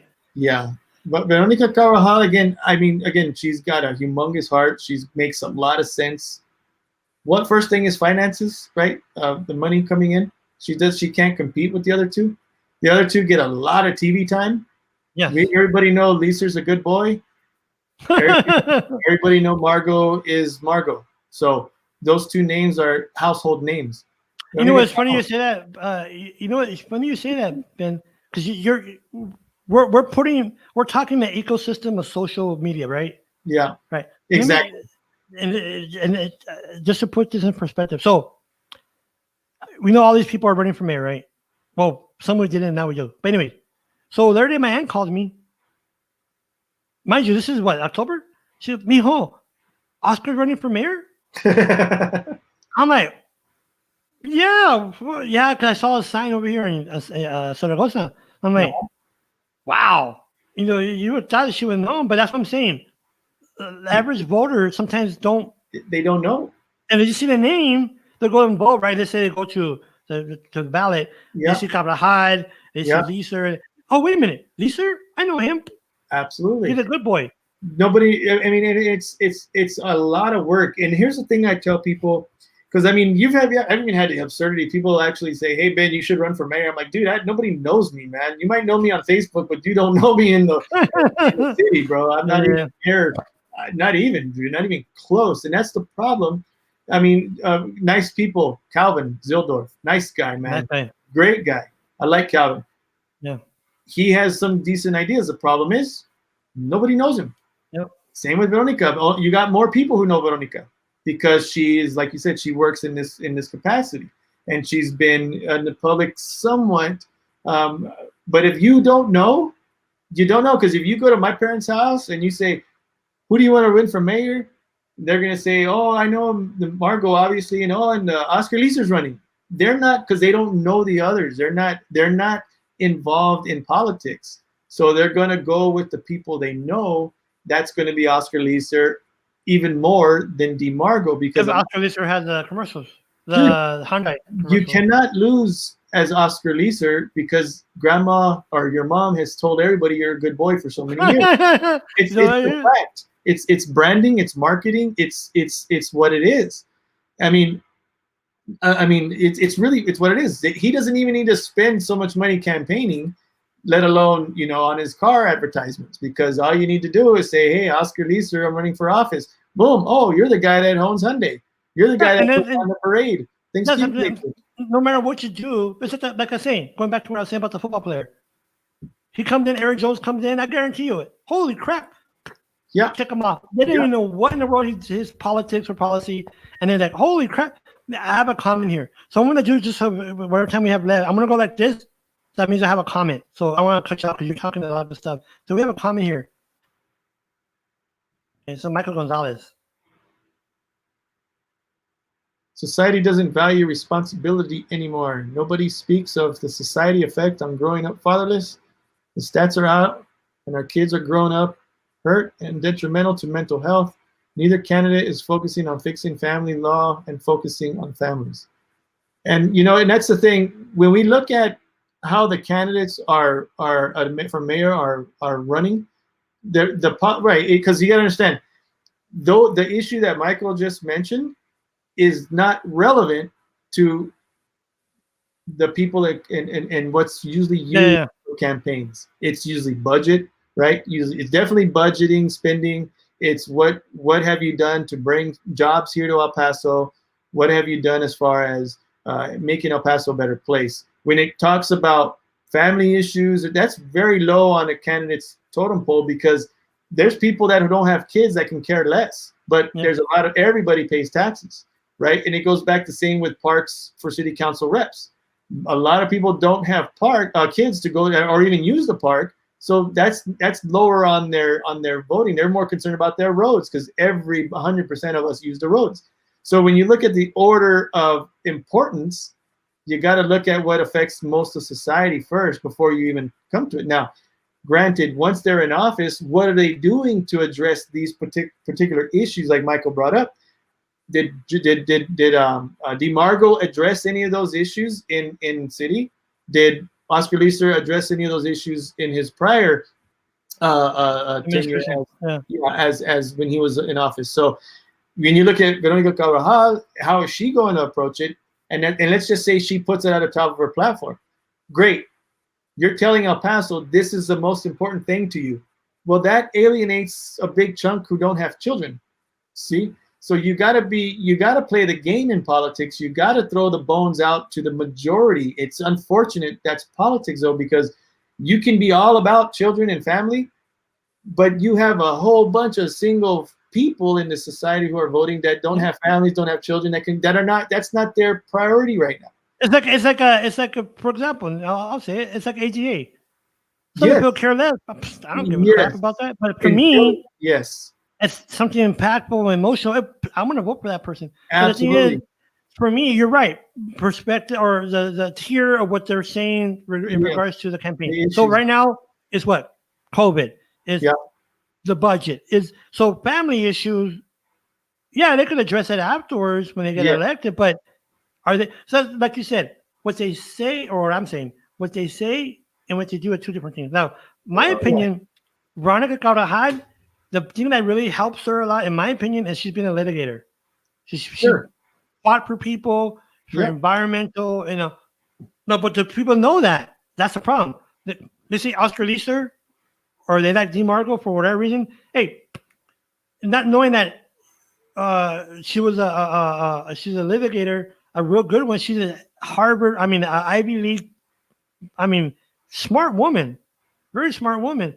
If she don't win now, I really hope she runs again, because I think she honestly, of all the issues that really for El Paso, she really has a touch on a lot of it. Yeah, let's be honest, George. Let's be honest about the way the politics in El Paso are. You and I are very in tune with the politics in El Paso. So you and I, when we talk about this, we see the inside and are able to see the outside. Sometimes we get too absorbed on the inside that we forget about the outside. So what happens is, and we have to be honest, and even Veronica she has to be honest. She's reaching people on the inside of a bubble. It's a bubble that certain individuals can reach in, right? You have the people who are about Duranguito that she's reaching. You have the people that are about Black Lives Matter that she's reaching. You have these social issues that she's able to reach. And that's what I'm talking about, activism. She's great at understanding those issues. I'm not saying she's not great about budgeting and she's not great about anything else. I'm just saying that's where her forte is. That's where she's able to penetrate. And you have a lot of chatter on Facebook and amongst our peers, you and I, that deal with different groups and work with different groups and talking. They're the only ones that know her because, again, it goes back to the money. She's not given the fair enough airtime like Margot and Lisa is. That's because they got the more money, they got more prominence in the city because of Lisa's prior experience as mayor. So the media is already calling it that it's going to be Mayor and Margot and Lisa. You can tell by the way they're pushing it. But where the others fail, with Calvin, with Dino, with Veronica, and whoever else the other one was. If there's another one, I don't remember. No, I don't think there is. No. Carlos Gainat. Oh yeah, Gainat's another one. But Gainat, I disqualified him. He's a developer already. He already know his agenda. So I don't even consider him at all, bro.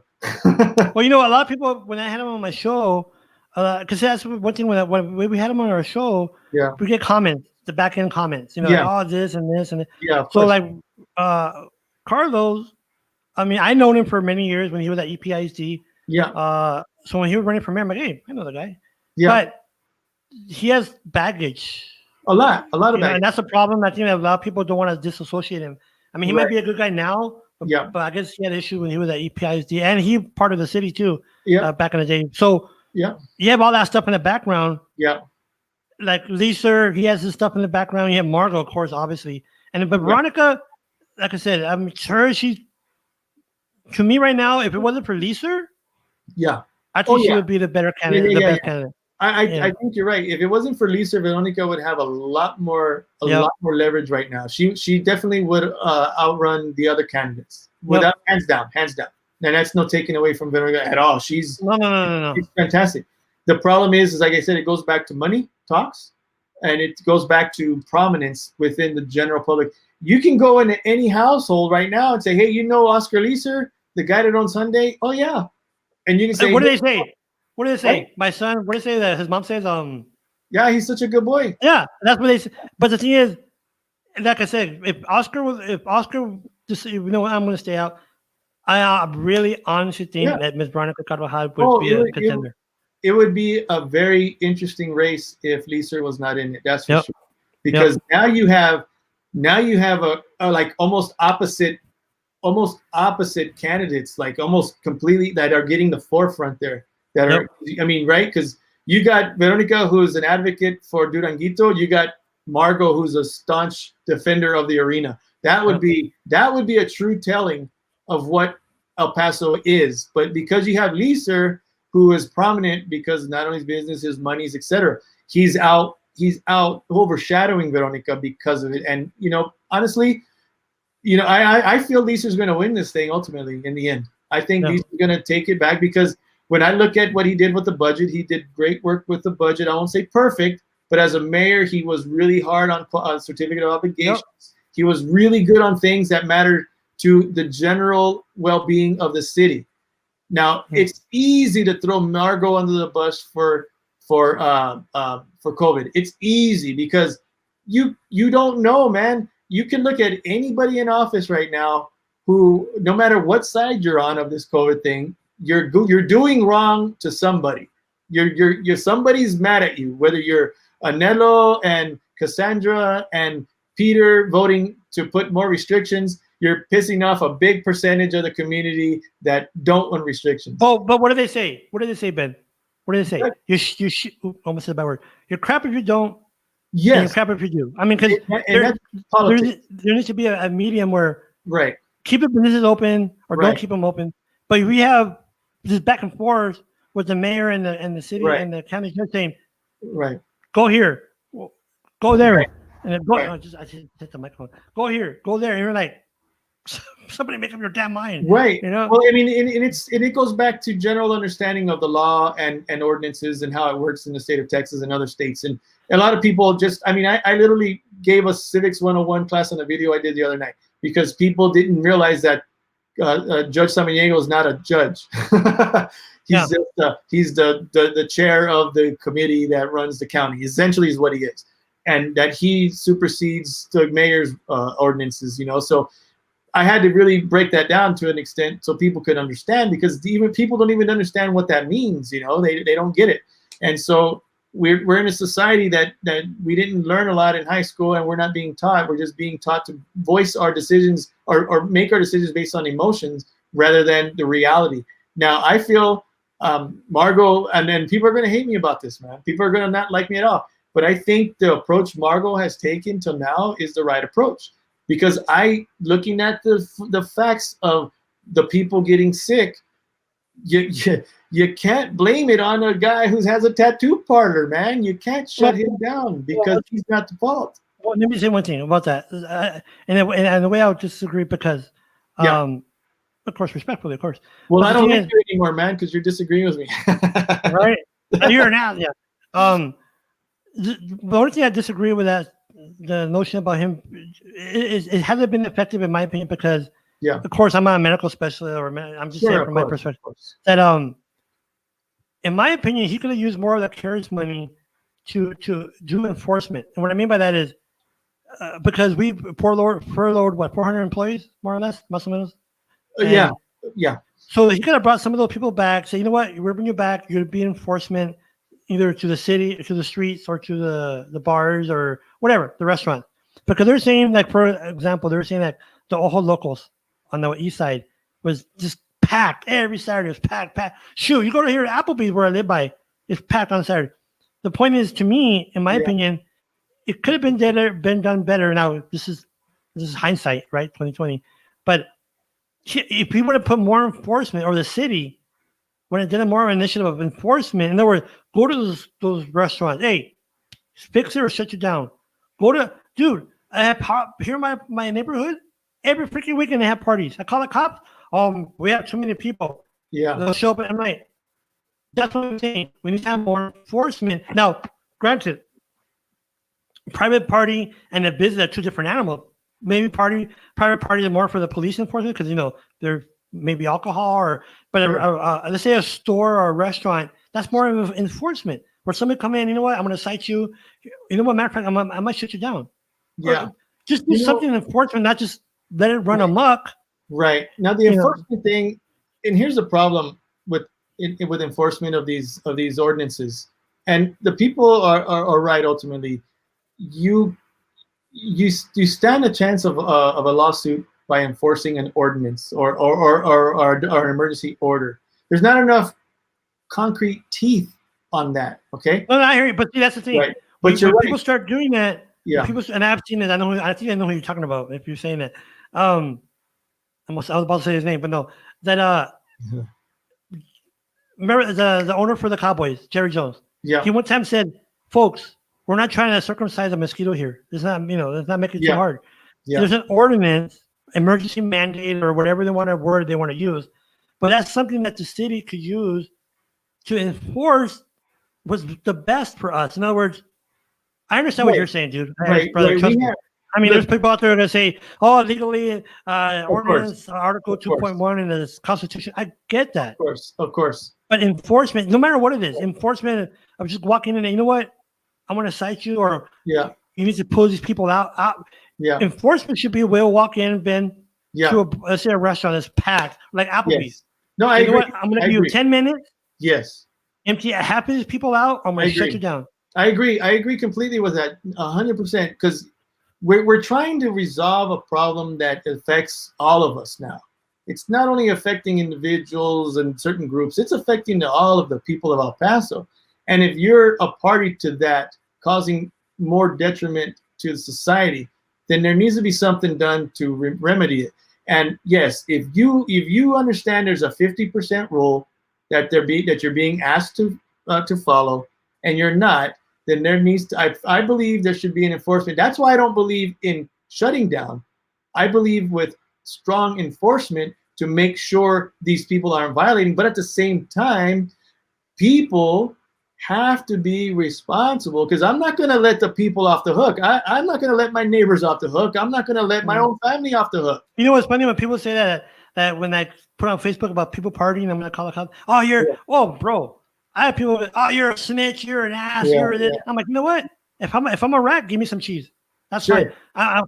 Dude, that's being responsible. That's being responsible. We have a comment.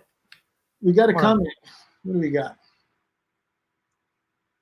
Mark Salazar. Hey, Mark. Lisa would have won a second term had he had a chance to run last time. Why?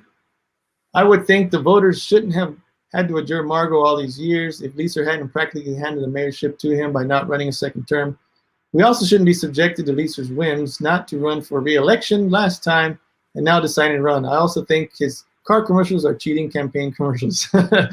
Mark's not wrong there. I mean, it's true. I mean, it's leverage is what it is. I mean, it's leverage. If he uses his car commercial as an advertisement for campaigning explicitly and tags his name to it, he has to write that on his campaign finance report as an expenditure or a contribution, etc. And that's the reality of it. He can't, he has to claim it as part of his campaign, and it's legal. He can do it. He just has to claim it. I think what it is, Ben, is it's hard to disassociate, like like a regular. Yeah, it is. You see Oscar Lisa, of course, is a Honda commercial, right? Yeah. But at the same time, you see the campaign. You see a Lisa thing on the wall, say vote for mayor. Yeah. Like, oh, wait a minute, so automatically in your brain, boop, you put them together. Yeah, exactly. So what happens is when you go to vote, boom, there you go. And that's the thing that, like you said, money. Yeah. At the end of the day, is just, oh man, that makes everything. As long as he doesn't put his car dealership on his campaign material, then it's okay. I mean, it's really what it is. But it's like that's why people become prominent.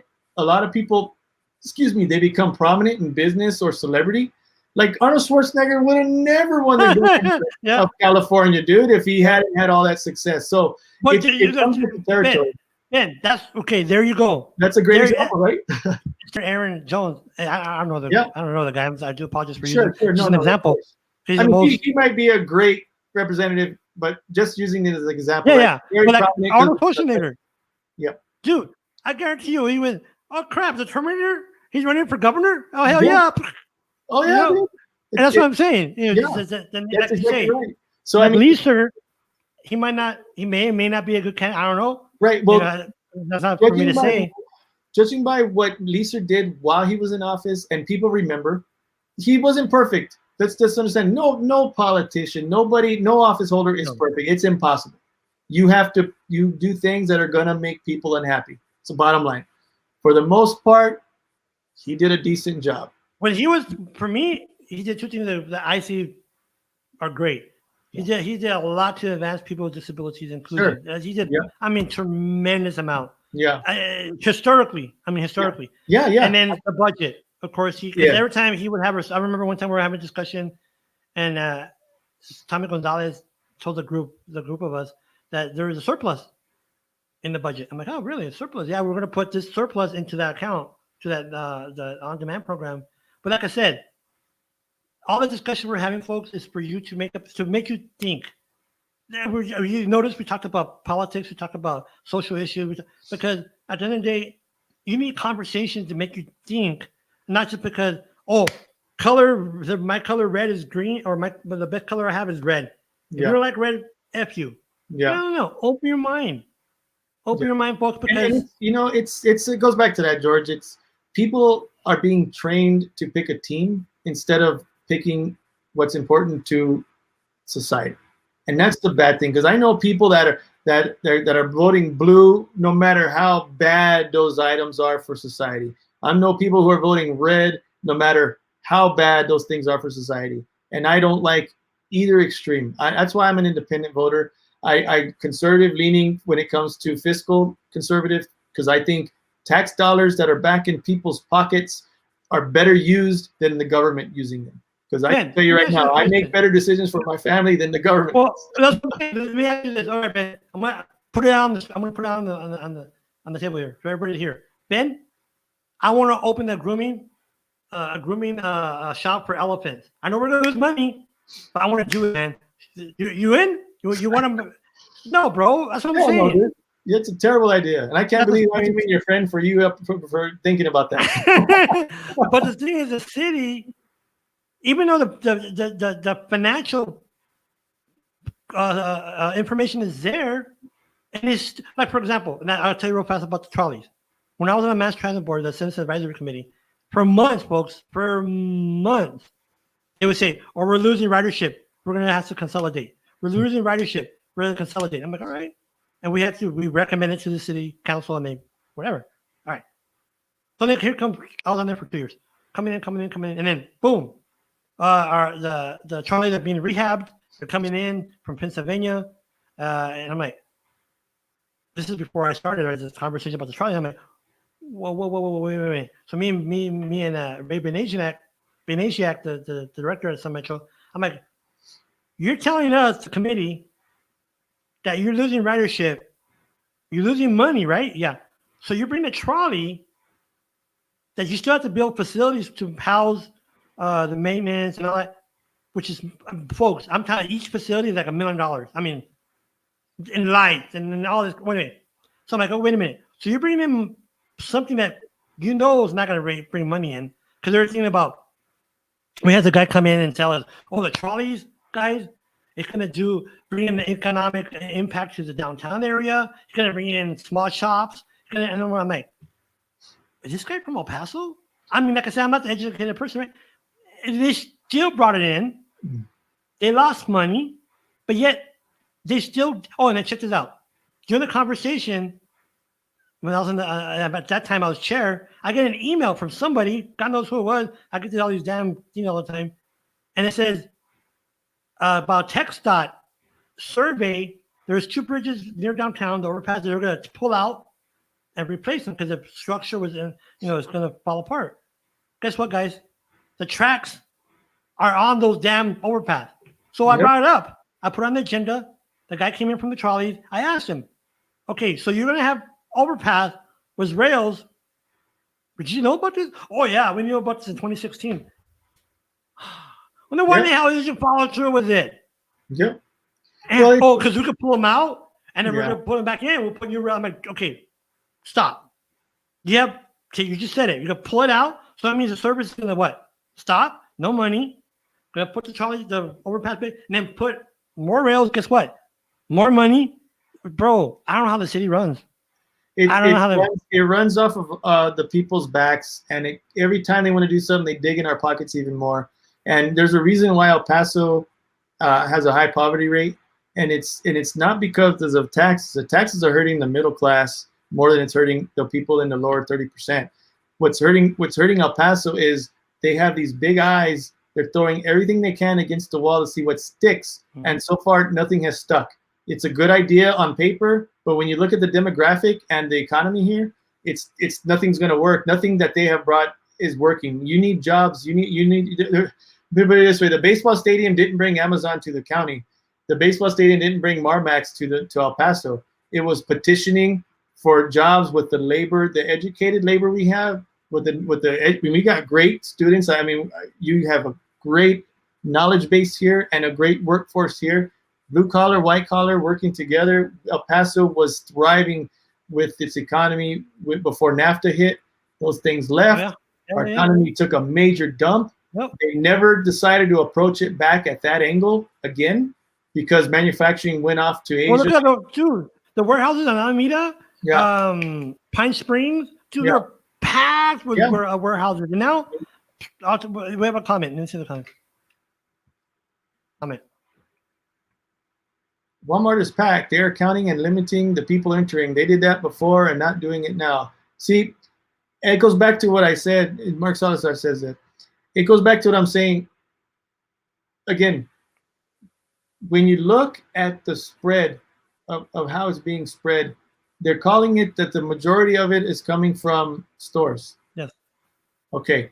But everybody's wearing masks. So are the masks just not working? I think the masks are doing whatever they're doing. It's the dirty hands. I want this folks just to know. Put my hand in front of me. Yeah, people are going to the stores.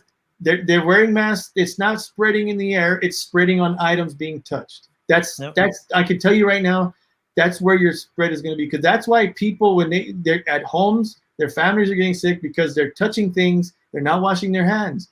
And it's if people would just wash their hands more, this bug would slowly go away. But I'm telling you, it goes back to the complacency and the fatigue, COVID fatigue.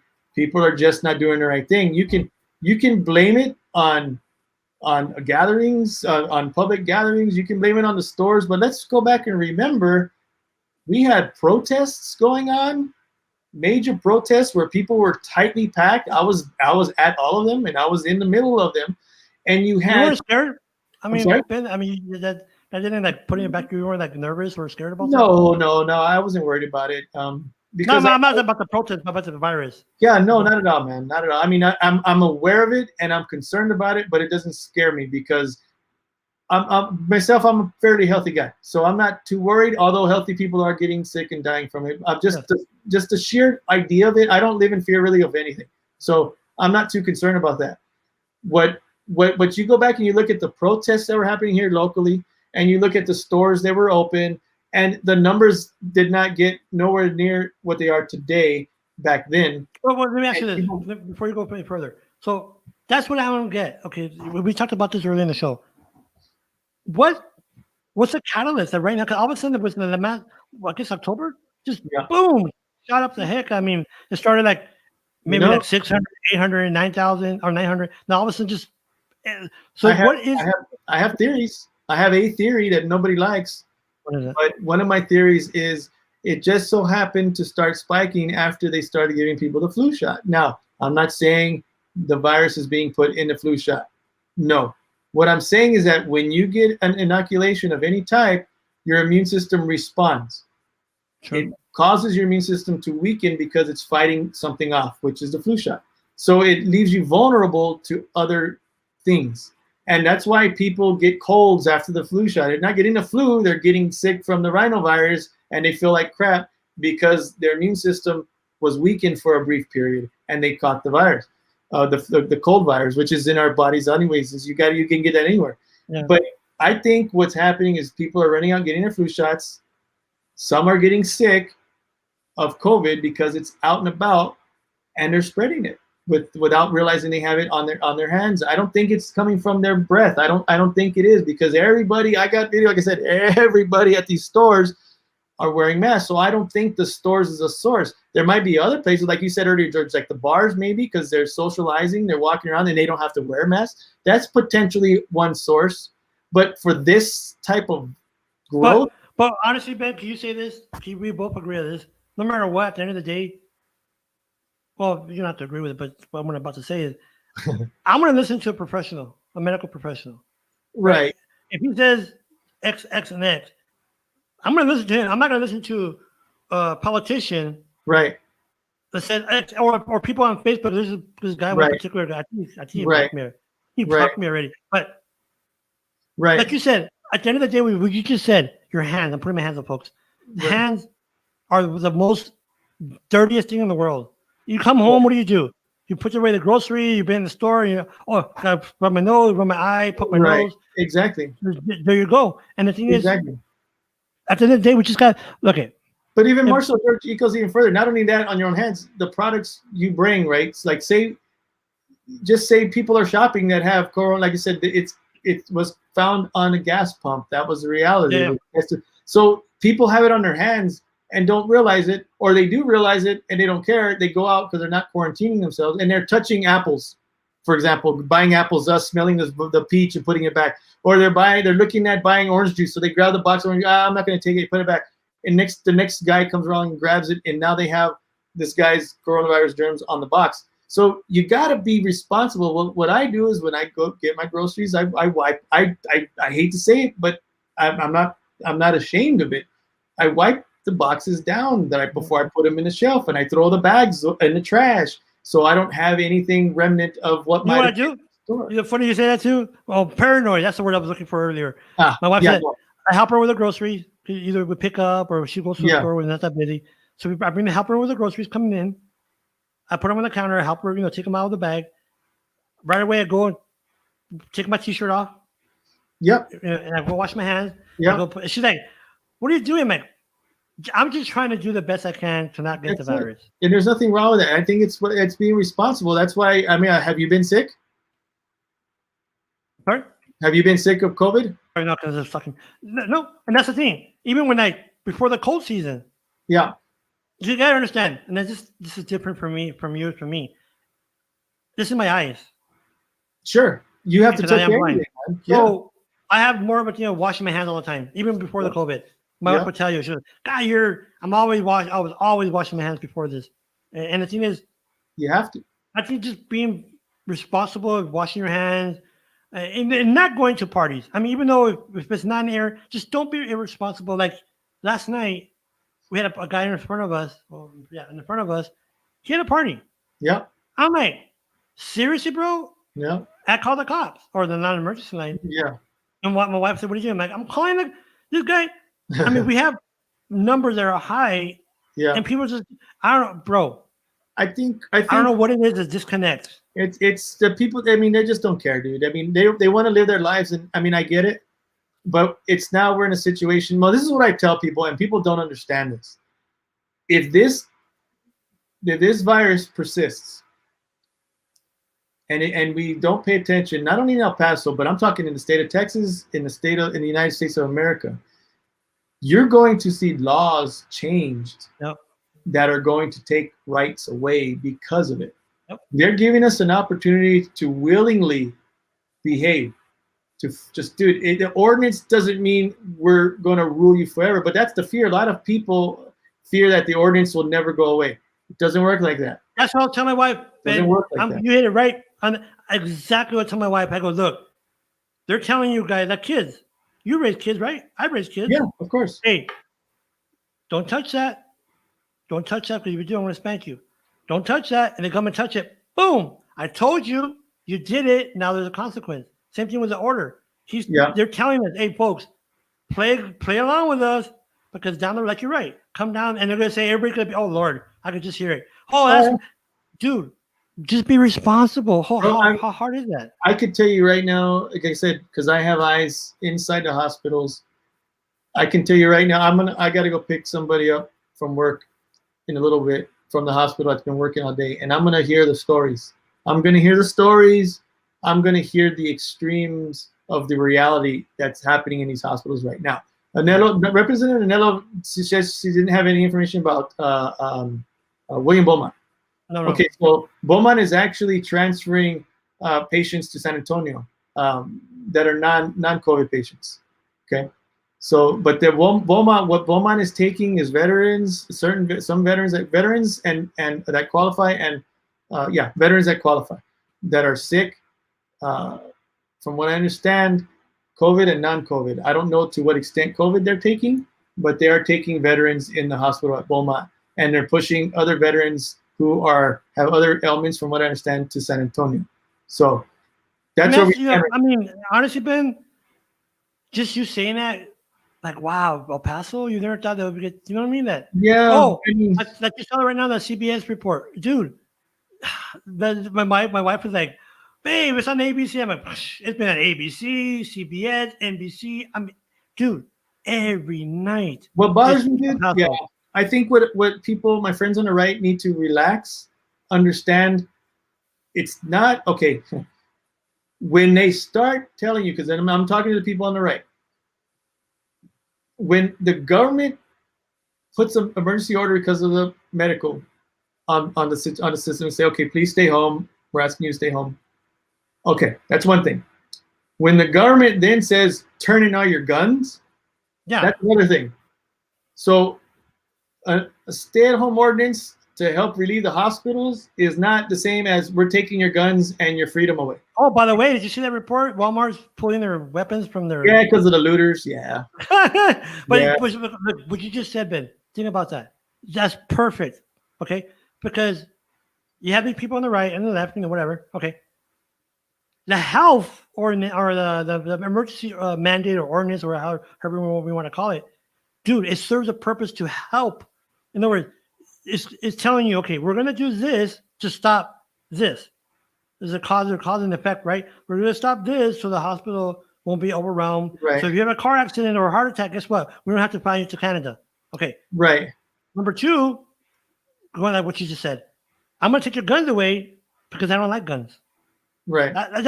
Those two things are not the same conversation. They don't even equate. And the reason I say that is because if the government overextends their hand on restrictions and lockdowns, the guns are coming to place, and now you have people that can actually have a rebellion if it's necessary. I know it's extreme, but that's the reality of it. Until they take your guns, we have some way, a form of fighting. Okay, let me ask you this question. I saw this thing in California, 2 different sources. I think one was in news and one was social media. That supposedly the governor of California issued an order, or whatever you want to call it, saying that for Thanksgiving, you only allow 2 family members. Yeah. And no laughing or singing. Right, or singing. Good luck enforcing that. Now that's overboard. That's overboard. I'm like, yeah. How dare you tell me what to do? California's stupid. California is like, it might as well be, it's as closest to North Korea as you get. It's not as extreme yet, but the more they go forward, the more it gets. I mean, it really is. California's a mess. I don't know if you know this, but I don't know if people know this that we're watching the show, that a lot of celebrities have started moving out of California. Yeah, they're leaving. Like Joe Rogan moved to Austin because this in the LA is getting bad. I mean, there's camps all over the place. And it's more so it's that the taxes are just incredibly high. And so I can say it's becoming more depend on the government for everything. We're taking all your money because we need to spend it on everything that we don't need, which is my biggest fight. You'll hear me say that 1,000 times. Stop spending money on stuff we don't need, because there's things. Wait a minute. We don't need an arena? Come on. Right. Man, exactly. We need an arena that's going to lose money? Come on, dude. Exactly. But yeah, it goes back to the mayor contest, man. Which one of those two? Oscar Leeser has come out recently and said that he's now reconsidered completely the whole arena concept. So, oh, really? Yeah. So I like Leeser when it comes to that. I mean, he's not on board as he was before. So we might have. Well, one thing, honestly, Ben, Leeser, he's a comfortable vote because you know what he's done. Yeah. And you know what DeMarco's done. You're like, ugh, you know. Yeah. Regardless, they're Democrats or because some people are saying that Leeser's a Republican too, and DeMarco's. No. But it's a nonpartisan at the end of the day, anyway. It doesn't matter. You can look at their campaign donations. We can see DeMarco donates to Republicans up and down, which makes him a Republican. He's pushing Republican agenda, right? Oscar, not so much. I haven't seen his campaign finances or his donations to other candidates. But regardless, just look at what Oscar's done and look at what Margo's done, and I think it's pretty clear direction where El Paso's heading. I think Leeser's going to win it ultimately, and I think that would be the right choice for El Paso right now. My thing on that is my football opinion here is, and at the end of the year, the Cowboys are going to win the Super Bowl. Yeah. I say it's going to be a run up between Leeser and Carvajal. So it'd be interesting. With Carvajal, that'd be interesting. If Carvajal gets more votes than Margo, I'll be surprised, and not because of her message or anything, but because of the money, the exposure, right? Yeah, because a lot of people really have never heard of her, man. Nope, and that's the thing. So we're coming up to almost 2:00, man. Shoot, dude, we've been in. It's been great, man. I've had a good time talking. 3 hours, brother. I don't know how many people came and went and watched. I'm sure people won't ever watch this thing, which is fine. I mean, it's good. It's good to get this stuff out. Somebody may pick and choose which parts to watch. You may be able to cut pieces out and highlight it on your channel, and say, we talked about this, we talked about that. What do you think? You know, have people chime in. But the reality is, bottom line is, here in El Paso, I look at a lot of different things. Being with Sun City live streams, I'd like to highlight things that maybe the media is not highlighting. I like to give attention to those who deserve attention, who might not be getting it because they don't have the budget to advertise for themselves. I just like to help El Pasoans succeed and help them get exposure when they can't, and other untypical traditional means. And so Sun City live streams is going to be around a while. I hope to grow it. It depends what happens in the next few years, how it turns out. But Sun City Media Group as a whole, there's big plans coming up, and hopefully we get there. We'll see how it goes. I like the concept of reaching out to those who don't get the attention, or to get them the media attention. COVID has put a damper on things, right? Yeah. Because you don't want to go out and you don't want to put the mic in too many people's faces or whatever. And so it's what it is. I mean, we've done a few things along the way during COVID. I try not to get out as much because I'm trying to be responsible. I'm trying not to put myself at risk as much. In there, because it's like What's the Facebook page? Yeah, the Facebook page is what? Sun City Live? The Facebook page is nothing but a placeholder for Sun City Media Group. So it is suncitymediagroup.com. But Facebook page is obviously Sun City Live Streams, and you can see here our fantastic logo. It's getting pretty well branded out there. I mean, when I go to parades and stuff and walk around, and they see my blue hat. My blue hat's another one of the, you know, they'll see me on the news in the background because I'm interviewing the same people that Channel 7 is. And they're like, hey, I saw your blue hat. Or, hey, man, I saw your T-shirt wearing the sun. It's cool, man. So people are starting to become more aware of the channel, which is cool. I'm just trying to do the right thing for people in El Paso to get more information out about other things that the mainstream news isn't really following because they can't, or they choose not to for political reasons. And me, I'm just trying to do the right thing for El Pasoans, man, and try to get the word out as much as I can, whether the candidate's good or bad. You'll find out. I do my own personal pieces on there. Again, we endorsed, just to throw it out again, Joe Molinar, we did endorse for District 4 because that's the district that I'm in. We don't endorse anybody from the other districts because we don't really, and when I say we, it's me and a couple other people I consult with around the city that are not necessarily officially part of it, of the channel, but they do, I do, you know, take in their consideration what they say. But again, but honestly, too, like I do, I learned a lot from Abel Rodriguez and you. Okay, how to deliver content or what content to have, and for me is, no matter what, bro, if it's like the Buccaneers, the football team, you like football, you don't football, it's just something you could have. Yeah. Maybe like for example, I like football, right? Yeah. So let's say I saw that, and I call my Tio, hey Tio, let's go to the Buccaneers football. He's like, what the hell are you talking about? Yeah, because I learned it because of Ben. Exactly. You know? Or if somebody learns something from me, that's if one person learns or gets, exactly. I'm good. Hey, exactly, man. And one thing I'm really proud of is I don't charge anybody a dime. I haven't made one dime off of Sun City live streams at all. Not a dime. I've considered it. Folks, let me tell you something. Ben's right. And hey, bye there, brother. This stuff we're doing, because Ben has the website, all the stuff, the equipment, he gets the phones, that costs, like me, this mic, I have 3 computers, the software I'm spending, but I love it. I'll never charge no one, no matter what it is, because this is what I feel my obligation is to give. That sometimes I don't talk right, I don't enunciate right, which is neither here or there. But the thing is, just give out information. If somebody really likes it, and somebody wants to say, "Hey, thank you, bro." I've had people tell me, check this out. My mom, when she was sick, she was sick. We called the ambulance. I'm outside in her living room. The paramedics come in, and this is when I was able on his platform. And then this guy goes, "Are you George? Are you George was able?" I'm like, I'm like, yeah. He goes, "Hey, bro, I listen to you."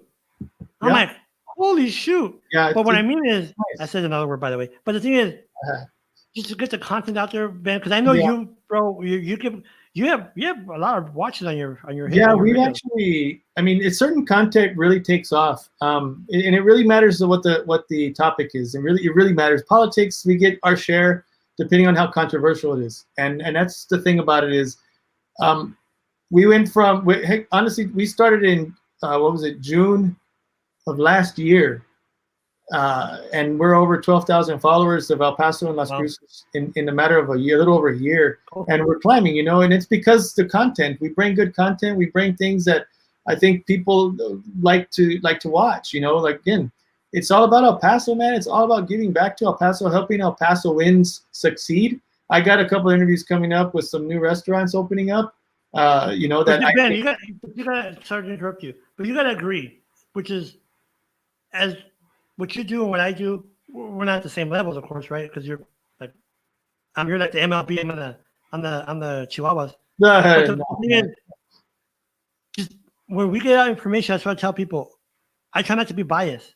Right. Even though I'm not a like this person or I do like them, I just try to get out that information. I might try comments here and there, but not say straight out, "Oh, you're an ass," or "Oh, you're a cool guy," or "You're a cool chick." Or to me, I just say, I push out the information. You digest it how you want. If you don't want it, go to the next person. That's fine. Right. But I think that's what it is, Ben, because you get out content like I do, and just get non-biased, just entertainment stuff. Like that's what we want to do here at No Vision. Right. We want to start, like you said, but it's different, of course, because you're more mobile than I am. But talk to restaurants, talk to artists, talk to just regular people that, hey, you know what, this guy's cool, Yeah, and that's the idea. That's the idea. There's certain things that I will be biased against, and when it hurts El Pasoans. When politicians put out policies that I feel are hurting El Pasoans, I will voice a strong opinion on my own personal piece, but I still allow all sides to be heard, because it's important that El Pasoans get the whole story and not just what the media shows, because the media does not show what our local politicians do when it's against the establishment, meaning the developers. They don't show it. Let me tell you why, Ben. Let me tell you a perfect example. Back in 2018, Desert Gap did a protest with the GOP party. They're on Mesa. I forgot the name of the street. And, it came out as KVIA. Okay, so what it is, one of our brothers, he had a wheelchair, motorized wheelchair. He was trying to go into the building, into the office of the GOP. The guy put his foot. What was his name? The GOP chair, the old one. I forgot his name. Anyway, he put his foot in front of the guy's wheelchair, and the guy's wheelchair, it didn't stop like this. It's not a dime. It stopped, and of course the motor's still moving. So he ran over his foot. Yeah. But this guy, bro, honestly, he would never do that. That's not his thing. Yeah. It's not to. So anyway. So that's that night on KBIA. Oh no! That we rushed into the building, we occupied the office, and we aggressively. I'm like, yeah, dude, and wow. that's why Sun City Live Streams was created, for that exact reason, because you get the wrong story, you get the biased story from the media. That's whatever protects the establishment, they're gonna do it. Channel 7 is the worst station in El Paso because they are bought out. Channel 7 is the worst. If Foster wants to do anything, or Hunt, they're gonna promote it to the max, and people need to be aware of that. That's why it's so easy to persuade folks, because the media's in their pockets, and that's terrible. So Sun City Live Streams exposes those things so that people can learn about, well, what really is going on in that development. Oh, let me tell you where your money's going, and let me explain to you how your money's being spent, because they're not going to tell you on the news, because they're protecting Paul Foster in their arrangements. So I take pride in Sun City Live Stream being able to expose things like that. And I'm not again, people ask me, dude, you're not afraid of, man, what am I, if I'm not gonna live for my integrity, then I'm living for nothing, man. You know what they told me too one time when you were being an advocate? They told me, George, aren't you afraid? I'm like, afraid of what? Yeah, afraid of what? I'm like, bro, I tell people, I lost the most important things anyone could lose. I lost my sight. Yeah. Can you give me that back to me? If not, what else can you take from me? Yeah. What else? I mean, seriously, my health. Okay, maybe that, but what? Yeah. Seriously, what is that to be afraid of? There's nothing. Yeah. There's nothing. Let's just say, man, that I stay protected at all times. So I'll just leave it like that, right? Yeah. I don't play around. I know what's out there. I know money can get things done on both good and Oh, bad. yeah.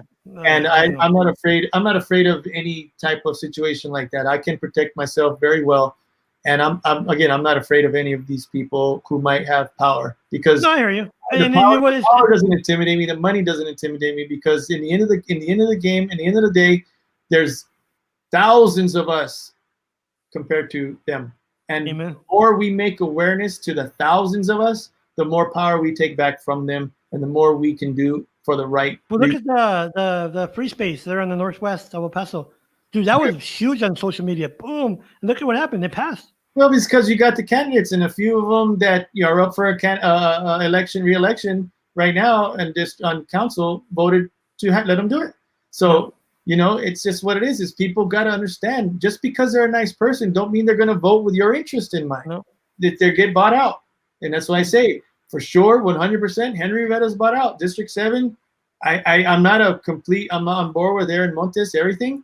But when you look at the situation, Aaron Montes would be the better guy for our budgeting and for that. But when it comes to police, I just hope he would revisit his approach and do something different if he should win. Not hurt the police, but help the police instead. But that's that. But in District 3, Cassandra Hernandez is bought out. It's just she's trying to be prominent, so she's going to do what these prominent men want, and these developers want. It's just the reality of it, And it's that she's for the arena also. Still, she's it's just what she is, and she's a career politician in the making. Yep. You could see it. Cassandra, now going against Annello. Annello's a sweet person. She's got a huge heart. She's made some missteps along the way. All candidates do. All reps do. But $300 million in missteps is a little overdoing it. And voting for the budget increases, that when she could say no, cut more, that should be done. And it's okay to vote no against the budget, man. Yep. That's the problem I don't understand. You don't have to say yes.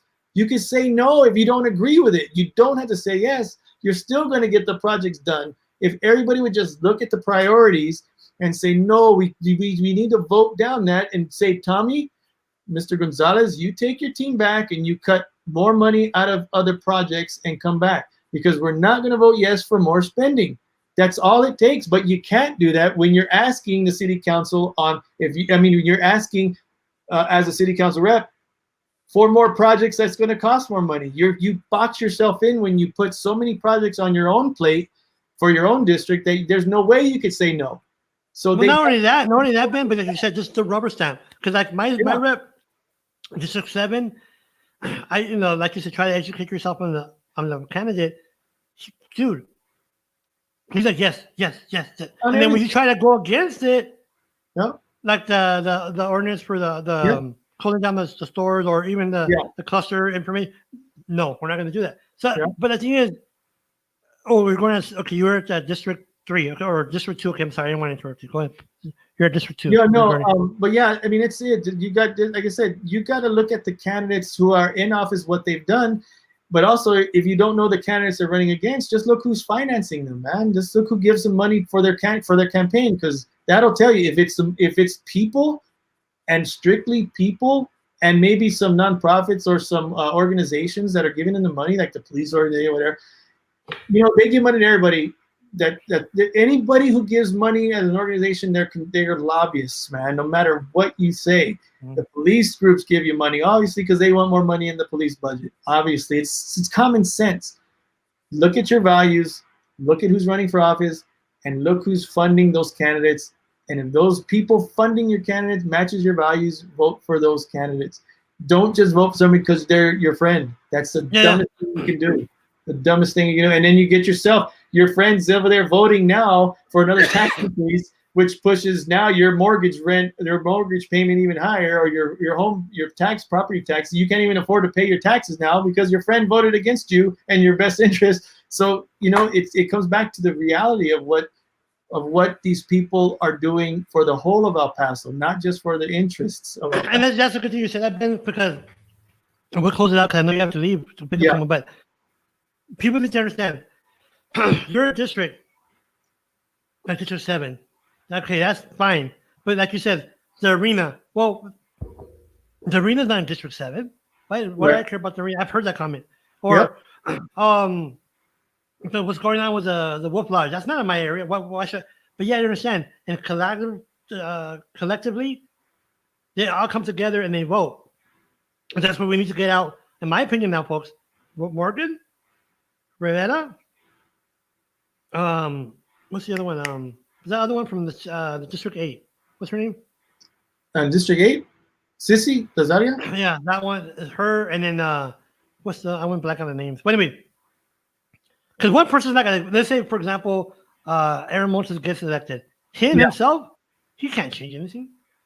He might say, "I'm against Arena. I'm against this," but once he gets in, he can't do crap if he's by himself. So on that Arena issue, if you get Aaron Montes in there, and you get Joe Molinat in there, you'll have districts 4, 6, 7, and 2.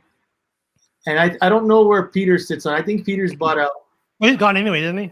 But he's there for 2 more years. Oh, that's right. That's right. It'll be balanced at that point. Then it'll be on the mayor. And if Lisa wins and he sticks to his guns, then the arena is going to be shot down. Yep. So, I mean, if it's the arena that's your issue, you got to hope Molinat gets in there, and you got to hope Aaron Montes gets in there, because Claudio Rodriguez is against the arena, and you have Annello against the arena. So you have 4 now that are firmly against that arena.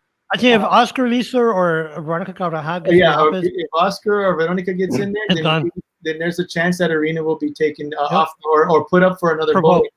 Yeah, so that's what I think. And that would happen. That would happen because those candidates have. I mean, I know Molinat is very strong against that and preserving El Paso. He doesn't want that to happen downtown, and I know Aaron Montes the same way. So, just one thing. If you do me a favor, just tell Molinat to take a chill pill. Just relax, brother. Relax, man. Yeah, he's okay, man. He's all right. You got to remember, he's a Marine, dog. He's a Marine. That's right. That's David Nevares. I'm gonna throw his name out there. You know, David's the same. Oh, you don't want to mess with him, man. He's cool.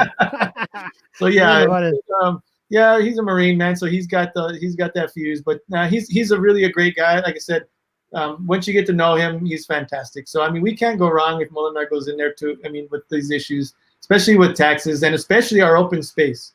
Molinar's big time advocate for open space preservation. So I think he's the right guy for District 4, man. But you guys, of course, everybody makes their own choice. Of course. All right, before we leave, you want to say anything before we leave, brother? Oops. Man, I'm tired of El Paso politicians overstepping where they belong. I'm going to say it like that. I think El Paso politicians, meaning on city council, need to speak out, but ultimately understand that there's a hierarchy in government. It's your obligation and to speak out for your constituents, but it's also your obligation to honor the oath and respect the hierarchy. Granted, the city council members might not agree with DeMargo, but in an emergency order, DeMargo does make the decisions. It's not a council vote. It's a DeMargo decision. Because that's the way it's written in the law. If the county judge writes an ordinance that does not agree with the city's, the county's ordinance supersedes it, whether we like it or not. And if that order violates the governor's order, the governor can come in and shut that ordinance that just got passed, which is what we're with right now, which I think is going to happen, or there'll be some compromise. So people, I just want you to learn basic government, man, basic understanding of how government works.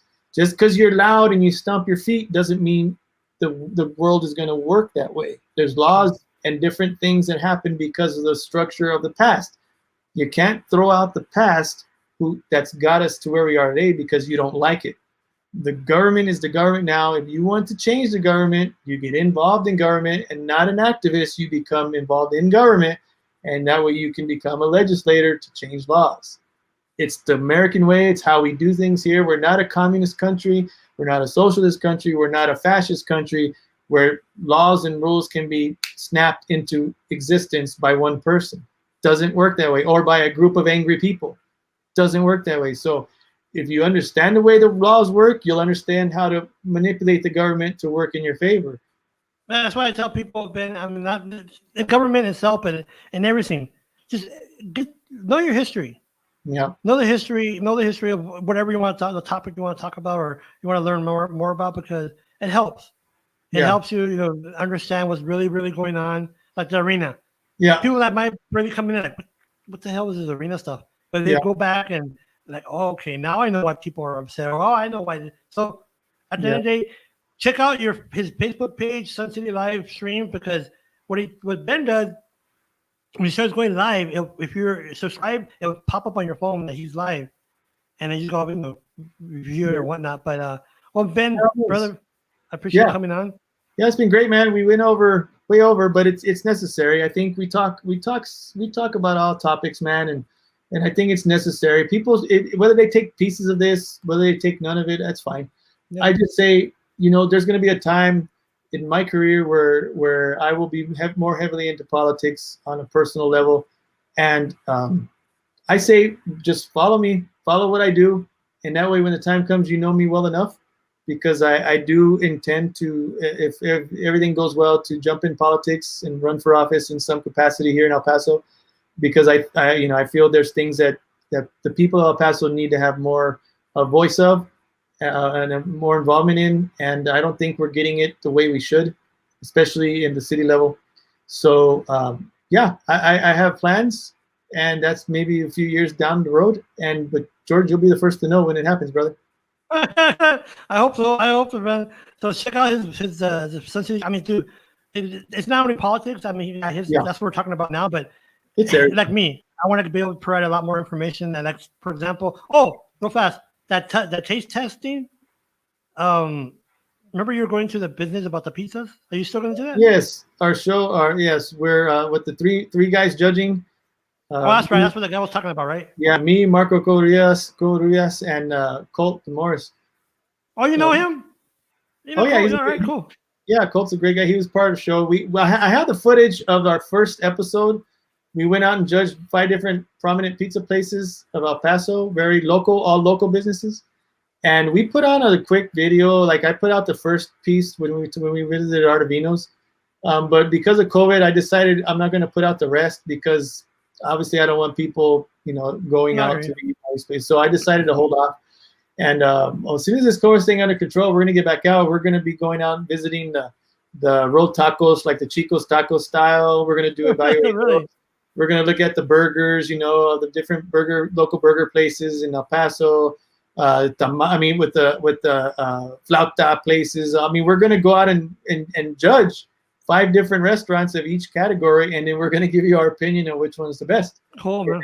Cool. What you can do is people can on that post, when you like and share it, you'll get entered into a drawing, and a random drawing, and however many we'll draw a name out of it, and whoever name is out is going to win $50 and $100 gift cards to these restaurants. Wow, that is cool, man. All right. Yeah, just so we can get the momentum going. We want to get people out to eat, and but that's what I'm saying. We don't want to do it now because we don't want to contribute to whatever spread might be happening at any place. I hear you. So that's going to be coming. We're excited about that. We're excited. So all right, we're here at No Vision Internet Radio. We were talking to Ben Carnevale, and we were talking earlier to Alexsandra Annello. So we should see you in the future, Mr. Ben. I salute you, my friend, my brother, and we're gonna close out with the closing out music. So laters, Gators, and see you later. See you, George. Take care, guys. Bye. Bye.